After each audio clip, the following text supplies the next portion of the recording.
ਦਰਸ਼ਕੋ, ਕਹਿੰਦੇ ਨੇ ਕਿ ਵਿਦਿਆ ਇਨਸਾਨ ਦਾ ਤੀਜਾ ਨੇਤਰ ਹੈ ਤੇ ਇਸ ਤੀਜੇ ਨੇਤਰ ਦੇ ਜ਼ਰੀਏ ਅਸੀਂ ਗਿਆਨ ਹਾਸਿਲ ਕਰਦੇ ਹਾਂ, ਪਰਾ ਗਿਆਨ ਵੀ ਹਾਸਿਲ ਕਰਦੇ ਹਾਂ।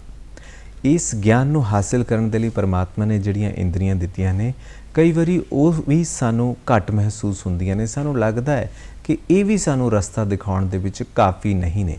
ਐਸੇ ਸਮੇਂ ਦੇ ਵਿੱਚ, ਐਸੀ ਸਥਿਤੀ ਦੇ ਵਿੱਚ ਸਾਨੂੰ ਲੋੜ ਪੈਂਦੀ ਹੈ ਕਿਸੇ ਐਸੇ ਮਾਹਿਰ ਦੀ ਜੋ ਸਾਨੂੰ ਸਾਡਾ ਰਾਹ ਦਿਖਾ ਸਕੇ, ਸਾਡਾ ਰਾਹ ਦੇ ਸਿਰਾ ਬਣ ਸਕੇ, ਸਾਡੇ ਵਾਸਤੇ ਕਰੀਅਰ ਚੂਜ਼ ਕਰਨ ਦੇ ਵਿੱਚ, ਕਰੀਅਰ ਨੂੰ ਅਪਣਾਉਣ ਦੇ ਵਿੱਚ ਕਿਸ ਰਸਤੇ 'ਤੇ ਕਿਵੇਂ ਸਾਨੂੰ ਚੱਲਣਾ ਚਾਹੀਦਾ ਹੈ ਉਹਦੇ ਬਾਰੇ ਜਾਣਕਾਰੀ ਦੇ ਸਕੇ। ਅੱਜ ਇਹ ਅਹਿਮ ਮਸਲਾ ਹੈ ਸਾਡੇ ਯੁਵਕਾਂ ਦੇ ਸਾਹਮਣੇ, ਸਾਡੇ ਨੌਜਵਾਨਾਂ ਦੇ ਸਾਹਮਣੇ ਕਿ ਆਪਾਂ ਕਰੀਅਰ ਨੂੰ ਕਿਸ ਤਰੀਕੇ ਦੇ ਨਾਲ ਤਰਾਸ਼ੀਏ ਤੇ ਫਿਰ ਅੱਗੇ ਜਾ ਕੇ ਸਾਡਾ ਭਵਿੱਖ ਜਿਹੜਾ ਉਹ ਸਵਰਿਆ ਹੋ ਸਕੇ। ਇਸ ਬਾਰੇ ਗੱਲਬਾਤ ਕਰਨ ਦੇ ਲਈ ਅੱਜ ਸਾਡੀ ਖੁਸ਼ਕਿਸਮਤੀ ਕਿ ਸਾਡੇ ਨਾਲ ਉਚੇਚੇ ਤੌਰ 'ਤੇ ਮੌਜੂਦ ਨੇ principal DAV college Jalandhar doctor Rajesh Kumar ji. Doctor ਜੀ ਬਹੁਤ ਬਹੁਤ ਸਵਾਗਤ ਪਹਿਲੇ ਤਾਂ ਡਾਕਟਰ ਸਾਹਿਬ। ਧੰਨਵਾਦ ਸਰ, ਧੰਨਵਾਦ। ਜਿਵੇਂ ਕਿ ਅਸੀਂ ਕਰੀਅਰ ਦੇ ਬਾਰੇ ਗੱਲਬਾਤ ਕਰਨ ਜਾ ਰਹੇ ਹਾਂ, ਉਸ ਤੋਂ ਪਹਿਲੇ ਮੌਸਮ ਦੇ ਮਿਜ਼ਾਜ ਦਾ ਵੀ ਸਾਨੂੰ ਕੋਈ ਸਮਝ ਨਹੀਂ ਆਉਂਦਾ ਕਿ ਕਿਸ ਤਰੀਕੇ ਦੇ ਨਾਲ ਕਦੋਂ ਕਿੱਦਾਂ ਕੀ ਬਦਲ ਜਾਂਦਾ ਹੈ। ਅੱਜ ਜੂਨ ਦਾ ਮਹੀਨਾ ਸ਼ੁਰੂ ਹੋ ਗਿਆ ਹੈ ਔਰ ਮੌਸਮ ਬਿਲਕੁਲ ਖਿੜਿਆ ਜਿਹਾ, ਮਿੱਠੀ ਮਿੱਠੀ ਠੰਡ ਵੀ ਥੋੜੀ ਮਹਿਸੂਸ ਹੋ ਰਹੀ ਹੈ। ਰਵਿੰਦਰ ਜੀ, ਮੌਸਮ ਦਾ ਮਿਜਾਜ ਤੇ ਵੈਸੇ ਹੀ ਅੱਜ ਬਦਲਿਆ ਨਜ਼ਰ ਆ ਰਿਹਾ ਔਰ ਜੂਨ ਦੇ ਮਹੀਨੇ ਦੇ ਵਿੱਚ ਅਸੀਂ ਮੁੜਕੀ ਹੋਏ ਫਿਰਦੇ ਸਾਂ ਲੇਕਿਨ ਅੱਜ ਸਵੇਰੇ ਜਿਸ ਤਰ੍ਹਾਂ ਦਾ ਇੰਨਾ ਸੁਹਾਵਣਾ ਮੌਸਮ ਸੀਗਾ ਜੀ, ਔਰ ਤੁਸੀਂ ਸੁਣ ਕੇ ਹੱਸੋਗੇ ਮੇਰੀ ਗੱਲ ਕਿ ਮੈਂ ਅੱਜ ਸਵੇਰੇ ਗੀਜ਼ਰ ਲਗਾ ਕੇ ਮੈਂ ਨਹਾਤਾ ਔਰ ਮੇਰਾ ਖਿਆਲ ਹੈ ਕਿ ਕਦੀ ਸੋਚਿਆ ਵੀ ਨਹੀਂ ਸੀਗਾ ਕਿ ਜੂਨ ਮਹੀਨੇ ਦੇ ਵਿੱਚ ਗੀਜ਼ਰ ਲਗਾ ਕੇ ਅਸੀਂ ਨਹਾਵਾਂਗੇ। ਔਰ ਇਹ ਕਲਾਈਮੇਟ ਚੇਂਜ, ਜਲਵਾਯੂ ਪਰਿਵਰਤਨ ਦਾ ਅਸਰ ਹੈ ਔਰ ਇਹ ਸਿਰਫ ਕਿਤਾਬਾਂ ਦੇ ਵਿੱਚ ਔਰ ਖਬਰਾਂ ਦੇ ਵਿੱਚ ਹੀ ਨਹੀਂ, ਸਾਨੂੰ ਐਕਚੁਅਲ ਦੇਖਣ ਨੂੰ ਮਿਲ ਰਿਹਾ ਕਿ ਜਿੰਨਾ ਵੀ ਪ੍ਰਦੂਸ਼ਣ ਆਸ-ਪਾਸ ਵੱਧ ਰਿਹਾ ਹੈ, ਜਿਹੜੇ ਸਾਡੇ ਡੀਫੋਰੈਸਟੇਸ਼ਨ ਹੋ ਰਹੀ ਹੈ ਤੇ ਉਹਦੀ ਵਜ੍ਹਾ ਕਰਕੇ ਮੌਸਮ ਬਦਲ ਰਿਹਾ ਹੈ। ਅਸੀਂ ਗਲੋਬਲ ਵਾਰਮਿੰਗ ਦੀ ਗੱਲ ਕਰਦੇ ਹਾਂ ਲੇਕਿਨ ਗਲੋਬਲ ਕੂਲਿੰਗ ਵੀ ਨਾਲ ਹੋ ਰਹੀ ਹੈ। ਇਹ ਦੋਵੇਂ ਪਾਸੇ ਹੀ ਹੈ ਔਰ ਅਨਪ੍ਰੈਡਿਕਟੇਬਲ ਹੈ। ਇਹਨੂੰ ਅਸੀਂ ਕਹਿ ਨਹੀਂ ਸਕਦੇ ਕਿ ਕਦੋਂ ਕੀ ਹੋਏਗਾ। ਸੋ ਹੁਣ ਅਸੀਂ ਆਪਣੇ ਵਿਸ਼ੇ ਦੇ ਵੱਲ ਵੀ ਥੋੜ੍ਹਾ ਜਿਹਾ ਆਉਂਦੇ ਵੀ ਜਦੋਂ ਅਸੀਂ ਕਰੀਅਰ ਦੀ ਗੱਲ ਕਰਦੇ ਹਾਂ, ਹਰ ਨੌਜਵਾਨ ਸੁਚੇਤ ਹੈ, ਜਾਗਰੂਕ ਹੈ, ਪਰ ਫਿਰ ਵੀ ਕਿਤੇ ਨਾ ਕਿਤੇ ਉਹਨੂੰ ਲੱਗਦਾ ਹੈ ਕਿ ਯਾਰ ਸ਼ਾਇਦ ਮੈਨੂੰ ਨਹੀਂ ਸਮਝ ਆ ਰਹੀ ਵੀ ਮੈਂ ਕਿਸ ਪਾਸੇ ਜਾਵਾਂ। ਤੇ ਫਿਰ ਕਰੀਅਰ ਗਾਈਡੈਂਸ ਦੇ ਬਾਰੇ ਅੱਜ ਕੱਲ੍ਹ ਬੜਾ ਅਸੀਂ ਸੁਣਦੇ ਹਾਂ। ਅਸਲ 'ਚ ਕਰੀਅਰ ਗਾਈਡੈਂਸ ਨੂੰ ਕਿਵੇਂ ਸਾਨੂੰ ਦੇਖਣਾ ਚਾਹੀਦਾ, ਕੀ ਹੈ ਇਹ?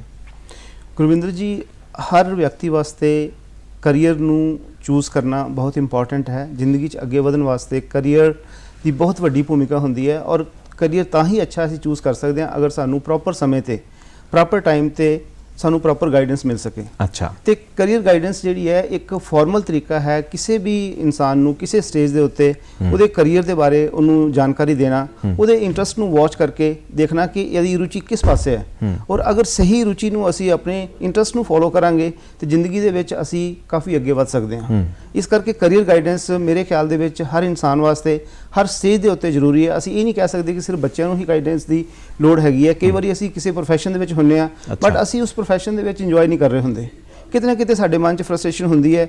ਅਸੀਂ ਇਹ ਸੋਚਦੇ ਹਾਂ ਕਿ ਮੈਂ ਬੈਟਰ ਕਰ ਸਕਦਾ ਸੀਗਾ ਅਗਰ ਮੈਂ ਇਹਦੀ ਜਗ੍ਹਾ ਕਿਤੇ ਹੋਰ ਹੁੰਦਾ ਤੇ ਉਸ ਵੇਲੇ ਵੀ ਸਾਨੂੰ ਮਾਹਿਰਾਂ ਕੋਲ ਜਾਣ ਦੀ ਲੋੜ ਪੈਂਦੀ ਹੈ ਕਿ ਵੀ ਮੇਰੇ ਵਾਸਤੇ ਹੋਰ ਕਿਹੜਾ ਕਰੀਅਰ ਅੱਛਾ ਹੋ ਸਕਦਾ ਹੈ ਜਿਹਦੇ ਵਿੱਚ ਮੈਂ ਬਿਹਤਰ ਕਰ ਸਕਾਂ। ਸੋ ਇਹ ਤੁਸੀਂ ਦੱਸੇ ਵੀ ਕਰੀਅਰ ਗਾਈਡੈਂਸ ਕੀ ਹੈ ਔਰ ਕਿਸ ਤਰੀਕੇ ਦੇ ਨਾਲ ਹਰ ਉਮਰ ਦੇ ਵਿੱਚ ਇਹਦੀ ਜ਼ਰੂਰਤ ਮਹਿਸੂਸ ਹੋ ਸਕਦੀ ਹੈ। ਹੁਣ ਆ ਜਾਂਦੇ ਵੀ ਇੱਕ ਲਫ਼ਜ਼ ਹੋਰ ਆਪਾਂ ਸੁਣਦੇ ਹਾਂ ਵੀ ਕਰੀਅਰ ਗਾਈਡੈਂਸ ਔਰ ਕਰੀਅਰ ਕਾਉਂਸਲਿੰਗ, ਕੀ ਇਹ ਦੋਨੋਂ ਇੱਕੋ ਗੱਲ ਦੇ ਪਰਿਆਇਵਾਚੀ ਨੇ ਜਾਂ ਇੱਕੋ ਗੱਲ ਨੂੰ ਕਹਿ ਰਹੇ ਨੇ ਜਾਂ ਇਹ ਅੱਡ ਨੇ, ਵੱਖ-ਵੱਖ ਨੇ? ਕੁਛ ਹੱਦ ਤੱਕ ਗੁਰਵਿੰਦਰ ਜੀ ਦੋਵੇਂ ਚੀਜ਼ਾਂ ਇੱਕੋ ਹੀ ਹੈ ਕਿ ਲੋਕੀ ਇਹਨੂੰ ਇੰਟਰਚੇਂਜੇਬਲੀ ਯੂਜ਼ ਕਰ ਦਿੰਦੇ ਆ। ਕੁਛ ਲੋਕ ਇਹਨੂੰ ਕਰੀਅਰ ਗਾਈਡੈਂਸ ਕਹਿ ਦਿੰਦੇ ਆ, ਕੁਛ ਕਰੀਅਰ ਕਾਉਂਸਲਿੰਗ ਕਹਿ ਦਿੰਦੇ ਆ। ਲੇਕਿਨ ਅਗਰ ਅਸੀਂ ਟੈਕਨੀਕਲੀ ਦੇਖੀਏ, ਇਹਦੀ ਬਰੀਕੀ ਦੇ ਵਿੱਚ ਜਾਈਏ ਤੇ ਕਰੀਅਰ ਜਿਹੜੀ ਗਾਈਡੈਂਸ ਹੈ ਉਹ ਇੱਕ ਜਨਰਲ ਹੈ। ਅਸੀਂ ਬੱਚਿਆਂ ਨੂੰ ਕਲਾਸ ਦੇ ਵਿੱਚ ਕਹਿ ਸਕਦੇ ਹਾਂ ਕਿ ਬੱਚਿਓ +2 ਕਰਨ ਦੇ ਬਾਅਦ, ਮੈਡੀਕਲ ਦੇ ਬਾਅਦ ਤੁਹਾਡੇ ਕੋਲ ਇਹ ਆਪਸ਼ਨ ਓਪਨ ਹੈਗੇ ਹੈ। ਅਗਰ ਤੁਸੀਂ ਕਾਮਰਸ ਕੀਤੀ ਹੈ ਤੁਸੀਂ ਇਹ ਕੋਰਸ ਦੇ ਵਿੱਚ ਜਾ ਸਕਦੇ ਹੋ। ਲੇਕਿਨ ਅਗਰ ਅਸੀਂ ਕਰੀਅਰ ਕਾਉਂਸਲਿੰਗ ਦੀ ਗੱਲ ਕਰੀਏ ਤੇ ਕਾਉਂਸਲਿੰਗ ਇੱਕ ਪਰਟੀਕੂਲਰ ਬੱਚੇ ਨੂੰ ਲੈ ਕੇ ਅਸੀਂ ਉਹਦੇ ਸਾਈਕੋਮੈਟ੍ਰਿਕ ਟੈਸਟ ਕਰਦੇ ਹਾਂ, ਅਸੀਂ ਜਾਂ ਉਹਦੀ ਪਰਸਨਲਾਈਜ਼ ਕਾਉਂਸਲਿੰਗ ਕਰਦੇ ਹਾਂ, ਉਹਦੇ ਇੰਟਰਸਟ ਵਾਚ ਕਰਦੇ ਹਾਂ, ਅਸੀਂ ਉਹਦਾ ਸਕੋਰ ਦੇਖਦੇ ਹਾਂ ਪਿਛਲੀ ਕਲਾਸਿਸ ਦੇ ਵਿੱਚ, ਜਾਂ ਉਹਦੀ ਕ੍ਰੀਏਟੀਵਿਟੀ ਲੈਵਲ ਦੇਖਦੇ ਹਾਂ ਅਸੀਂ ਕਿ ਇਹ ਬੱਚਾ ਕਿਸ ਪਾਸੇ ਇਹਦਾ ਰੁਝਾਨ ਹੈ ਤੇ ਉਹ ਫਿਰ ਸਪੈਸੀਫਿਕਲੀ ਅਸੀਂ ਉਹਨੂੰ ਗਾਈਡ ਕਰਦੇ ਹਾਂ। ਉਹ ਇੱਕ ਬੱਚੇ ਨੂੰ ਲੈ ਕੇ 1 to 1 ਇੰਡੀਵਿਜੂਅਲੀ ਅਸੀਂ ਕਹਿੰਦੇ ਹਾਂ ਕਿ ਦਿਸ ਇਜ਼ ਕਰੀਅਰ ਕਾਉਂਸਲਿੰਗ। ਉਹਦੇ ਵਾਸਤੇ ਸਾਨੂੰ ਕਾਉਂਸਲਰਸ ਕੋਲ ਜਾਣਾ ਪੈਂਦਾ ਹੈ। ਸੋ ਇਹ ਫਰਕ ਹੈ ਕਰੀਅਰ ਕਾਉਂਸਲਿੰਗ ਤੇ ਕਰੀਅਰ ਗਾਈਡੈਂਸ ਦੇ ਵਿੱਚ। ਹੁਣ ਆਨੇ ਵੀ ਅਸਲ 'ਚ ਇਹਦੀ ਲੋੜ ਸਾਨੂੰ ਮਹਿਸੂਸ ਕਿਉਂ ਹੋ ਰਹੀ ਹੈ, ਇਹਦੀ ਕੀ ਮਹੱਤਤਾ ਹੈ ਕੈਰੀਅਰ ਕਾਉਂਸਲਿੰਗ ਦੀ, ਕੀ ਇਹਦੀ ਖਾਸ ਗੱਲ ਹੈ ਵੀ ਜਿਹਦੇ ਕਰਕੇ ਸਾਨੂੰ ਇਸ ਨੂੰ ਅੱਖੋਂ ਪਰੋਖੇ ਨਹੀਂ ਕਰਨਾ ਚਾਹੀਦਾ? ਗੁਰਿੰਦਰ ਜੀ, ਤੁਸੀਂ ਬਹੁਤ ਵਧੀਆ ਔਰ ਬੜਾ ਰੈਲੇਵੈਂਟ ਤੁਸੀਂ ਸਵਾਲ ਪੁੱਛਿਆ। ਇਹਦੀ ਖਾਸ ਕਰਕੇ ਅੱਜ ਦੇ ਟਾਈਮ ਦੇ ਵਿੱਚ ਜ਼ਰੂਰਤ ਇਸ ਕਰਕੇ ਜ਼ਿਆਦਾ ਹੈ ਕਿ ਕਰੀਅਰ ਆਪਸ਼ਨ ਹੋ ਹੀ ਬਹੁਤ ਜ਼ਿਆਦਾ ਗਏ ਹੈ। ਸਾਡੇ ਕੋਲ ਇੰਨੀ ਜ਼ਿਆਦਾ ਵੈਰਾਈਟੀ ਹੋ ਗਈ ਹੈ, ਇੰਨੀ ਜ਼ਿਆਦਾ ਚੋਇਸ ਹੋ ਗਈ ਹੈ, ਨਵੇਂ ਕੋਰਸਿਸ ਆ ਗਏ ਹੈ। ਮੈਨੂੰ ਯਾਦ ਹੈ ਕਿ ਜਦੋਂ ਅਸੀਂ ਸਕੂਲ ਦੇ ਵਿੱਚ ਪੜ੍ਹਦੇ ਸਾਂ ਤੇ ਸਾਡੇ ਕੋਲ ਸਿਰਫ ਡਾਕਟਰ ਬਣਨਾ, ਇੰਜੀਨੀਅਰ ਬਣਨਾ ਜਾਂ ਮਾਸਟਰ ਬਣਨਾ, ਇਹ 3 ਚੋਇਸਿਸ ਤੋਂ ਬਾਅਦ ਸਾਡੇ ਕੋਲ ਕੋਈ ਚੋਇਸ ਸਾਡੇ ਕੋਲ ਨਹੀਂ ਹੁੰਦੀ ਸੀਗੀ। ਲੇਕਿਨ ਹੁਣ ਅਗਰ ਅਸੀਂ ਦੇਖੀਏ ਅੱਜ, ਤੇ ਜਿਹੜਾ ਬੱਚਾ +2 ਪਾਸ ਕਰਦਾ ਹੈ ਉਹਦੇ ਕੋਲ 100 ਤੋਂ ਵੱਧ ਆਪਸ਼ਨ ਅਵੇਲੇਬਲ ਹੈਗੇ ਆ ਕਿ ਉਹ ਕਿਹੜੇ ਫੀਲਡ ਦੇ ਵਿੱਚ ਜਾ ਸਕਦਾ ਹੈ। ਤਾਂ ਸਮੇਂ ਦੇ ਬਦਲਣ ਦੇ ਨਾਲ, ਟੈਕਨੋਲੋਜੀ ਦੇ ਆਉਣ ਦੇ ਨਾਲ ਸਾਡੀ ਜਿਹੜੀ ਕਰੀਅਰ ਆਪਸ਼ਨਸ ਹੈ ਉਹ ਬਹੁਤ ਜ਼ਿਆਦਾ ਵਾਈਡ ਹੋ ਗਈਆਂ, ਉਹ ਖੁੱਲ ਗਈਆਂ। ਇਸ ਕਰਕੇ ਹਰ ਇਨਸਾਨ ਨੂੰ ਇਸ ਜ਼ਰੂਰਤ ਮਹਿਸੂਸ ਹੁੰਦੀ ਹੈ ਕਿ ਉਹ ਕਰੀਅਰ ਕਾਉਂਸਲਿੰਗ ਜਿਹੜੀ ਹੈ ਉਹ ਜ਼ਰੂਰ ਲਏ, ਤਾਂ ਕਿ ਉਹਦਾ ਅਸਲ ਪੋਟੈਂਸ਼ੀਅਲ ਜਿਹੜਾ ਹੈ ਉਹ ਰੀਅਲਾਈਜ਼ ਹੋ ਸਕੇ ਔਰ ਉਹ ਉਸ ਪਾਸੇ ਜਾ ਸਕੇ। ਸੋ ਜਿਵੇਂ ਤੁਸੀਂ ਦੱਸਿਆ ਵੀ ਕਰੀਅਰ ਗਾਈਡੈਂਸ ਜਿਹੜੀ ਹੈ ਉਹ ਕਿਸੇ ਵੀ ਉਮਰ ਦੇ ਬੰਦੇ ਨੂੰ ਕਦੇ ਵੀ ਜ਼ਰੂਰਤ ਪੈ ਸਕਦੀ ਹੈ। ਹੁਣ ਇਹ ਹੈ ਵੀ ਚਲੋ ਅਸੀਂ ਮਹਿਸੂਸ ਕਰ ਲਿਆ ਵੀ ਜ਼ਰੂਰਤ ਹੈ, ਅਵਲ ਤਾਂ ਜ਼ਰੂਰਤ ਮਹਿਸੂਸ ਨਹੀਂ ਕਰਦੇ, ਪਰ ਜੇ ਜ਼ਰੂਰਤ ਮਹਿਸੂਸ ਕਰ ਗਿਆ ਕੋਈ ਤਾਂ ਫਿਰ ਉਹ ਕਿੱਥੇ ਜਾਵੇ?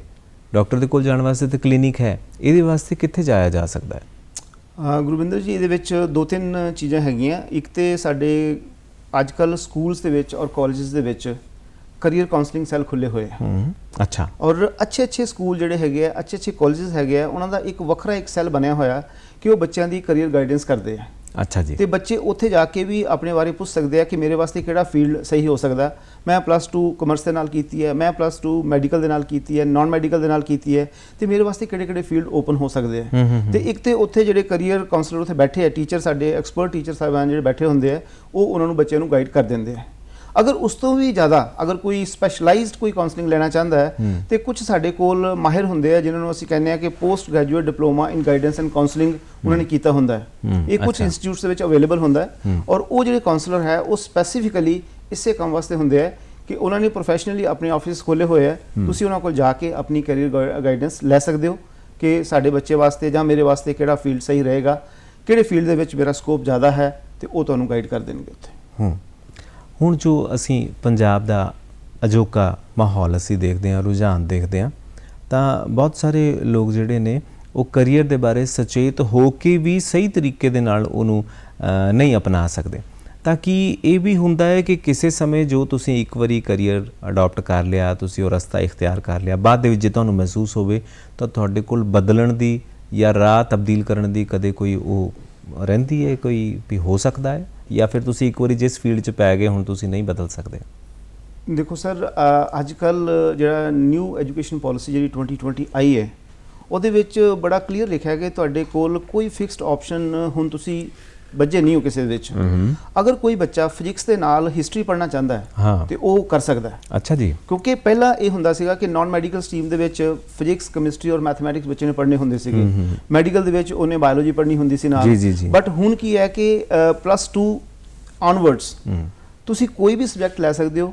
ਤੁਸੀਂ ਕ੍ਰੈਡਿਟ ਅਰਨ ਕਰਨੇ ਹੁੰਦੇ ਆ, ਚਾਹੇ ਤੁਸੀਂ ਹਿਸਟਰੀ 'ਚੋਂ ਲੈ ਲਓ, ਪੋਲੀਟੀਕਲ ਸਾਇੰਸ 'ਚੋਂ ਲੈ ਲਓ, ਸਾਈਕੋਲੋਜੀ 'ਚੋਂ ਲੈ ਲਓ, ਕਿਸੇ ਵੀ ਵਿਸ਼ੇ ਨਾਲ ਤੁਸੀਂ ਆਪਣੀ ਗ੍ਰੈਜੂਏਸ਼ਨ ਜਿਹੜੀ ਹੈ ਉਹ ਪੂਰੀ ਕਰ ਸਕਦੇ ਹੋ। ਤੇ ਹੁਣ ਮੇਰਾ ਖਿਆਲ ਹੈ ਕਿ ਇਹ ਨਵੀਂ ਪਾਲਿਸੀ ਨੇ ਸਾਨੂੰ ਇੱਕ ਹੋਰ ਨਵਾਂ ਰਾਹ ਦਿਖਾਇਆ ਕਿ ਅਸੀਂ ਕਿਸੇ ਸਮੇਂ ਵੀ ਆਪਣੇ ਜਿਹੜੇ ਹੈ ਕਰੀਅਰ ਆਪਸ਼ਨ ਬਦਲ ਸਕਦੇ ਹਾਂ ਅਸੀਂ, ਔਰ ਜਿਹੜਾ ਚੂਜ਼ ਕੀਤਾ ਹੋਇਆ ਫੀਲਡ ਹੈ ਉਹਦੇ ਵਿੱਚੋਂ ਡਾਈਵਰਸੀਫਾਈ ਕਰ ਸਕਦੇ ਹਾਂ ਅਸੀਂ। ਵਾਹ। ਅੱਛਾ ਡਾਕਟਰ ਜੀ, ਜਦੋਂ ਅਸੀਂ ਬੱਚਿਆਂ ਦੇ ਬਾਰੇ ਗੱਲ ਕਰਦੇ ਹਾਂ ਨਾ ਵੀ ਉਹਨੂੰ ਕਿਸ ਪਾਸੇ ਲੈ ਕੇ ਜਾਣਾ, ਉਹਨੂੰ ਹੁਣ ਕਿਹੜੀ ਫੀਲਡ ਦੇ ਵਿੱਚ ਕਰਨਾ ਹੈ, ਤਾਂ ਬੱਚੇ ਅਕਸਰ ਕਹਿ ਦਿੰਦੇ ਆ ਵੀ ਮਾਮਾ ਨੂੰ ਪੁੱਛ ਲਓ, ਪਾਪਾ ਨੂੰ ਪੁੱਛ ਲਓ, ਹੈ ਨਾ, ਵੀ ਜਿਸ ਪਾਸੇ ਉਹਨਾਂ ਨੇ ਪਾਉਣਾ ਹੈ। ਤਾਂ ਮਾਤਾ ਪਿਤਾ ਦੀ ਜਿਹੜੀ ਭੂਮਿਕਾ ਹੈ, ਜਿਹੜਾ ਰੋਲ ਹੈ, ਉਹਨੂੰ ਤੁਸੀਂ ਕਿੱਦਾਂ ਦੇਖਦੇ ਹੋ ਕਰੀਅਰ ਗਾਈਡੈਂਸ ਦੇ ਵਿੱਚ? ਗੁਰਵਿੰਦਰ ਜੀ, ਜਿਹੜੇ ਪੇਰੈਂਟਸ ਹੁੰਦੇ ਆ ਉਹ ਫਸਟ ਟੀਚਰਸ ਹੁੰਦੇ ਆ ਜੀ ਬੱਚੇ ਦੇ ਜੀ। ਔਰ ਘਰ ਦਾ ਜਿਹੜਾ ਮਾਹੌਲ ਹੈ ਉਹਦਾ ਬੱਚੇ ਦੇ ਉੱਤੇ ਬਹੁਤ ਜ਼ਿਆਦਾ ਅਸਰ ਹੁੰਦਾ ਹੈ ਜੀ। ਔਰ ਘਰ ਦੇ ਵਿੱਚ ਜਿਹੜਾ ਪ੍ਰੋਫੈਸ਼ਨ ਫੋਲੋ ਕੀਤਾ ਜਾ ਰਿਹਾ, ਸਪੋਜ਼ ਕਰੋ ਕੋਈ ਡਾਕਟਰਸ ਦੀ ਫੈਮਿਲੀ ਹੈ, ਉਹਦੇ ਵਿੱਚ ਸਾਰਾ ਦਿਨ ਪੇਸ਼ੈਂਟਸ ਦੀ ਗੱਲ ਹੋਏਗੀ, ਇਲਾਜ ਦੀ ਗੱਲ ਹੋਏਗੀ, ਮੈਡੀਸਿਨਸ ਦੀ ਗੱਲ ਹੋਏਗੀ, ਤੇ ਬੱਚੇ ਦੇ ਮਨ ਦੇ ਉੱਤੇ ਕਿਤੇ ਨਾ ਕਿਤੇ ਉਹਦੇ ਸਾਈਕੋਲੋਜੀਕਲੀ ਇਫੈਕਟ ਪੈਂਦਾ ਹੈ ਕਿ ਮੈਂ ਵੀ ਵੱਡਾ ਹੋ ਕੇ ਹੀ ਕੰਮ ਕਰੂੰਗਾ। ਅਗਰ ਕੋਈ ਆਰਕੀਟੈਕਟਸ ਦੀ ਫੈਮਿਲੀ ਹੈ ਤੇ ਉਹਦੇ ਉੱਤੇ ਡਿਜ਼ਾਈਨਿੰਗ ਦੀ ਗੱਲ ਹਮੇਸ਼ਾ ਹੁੰਦੀ ਹੈ।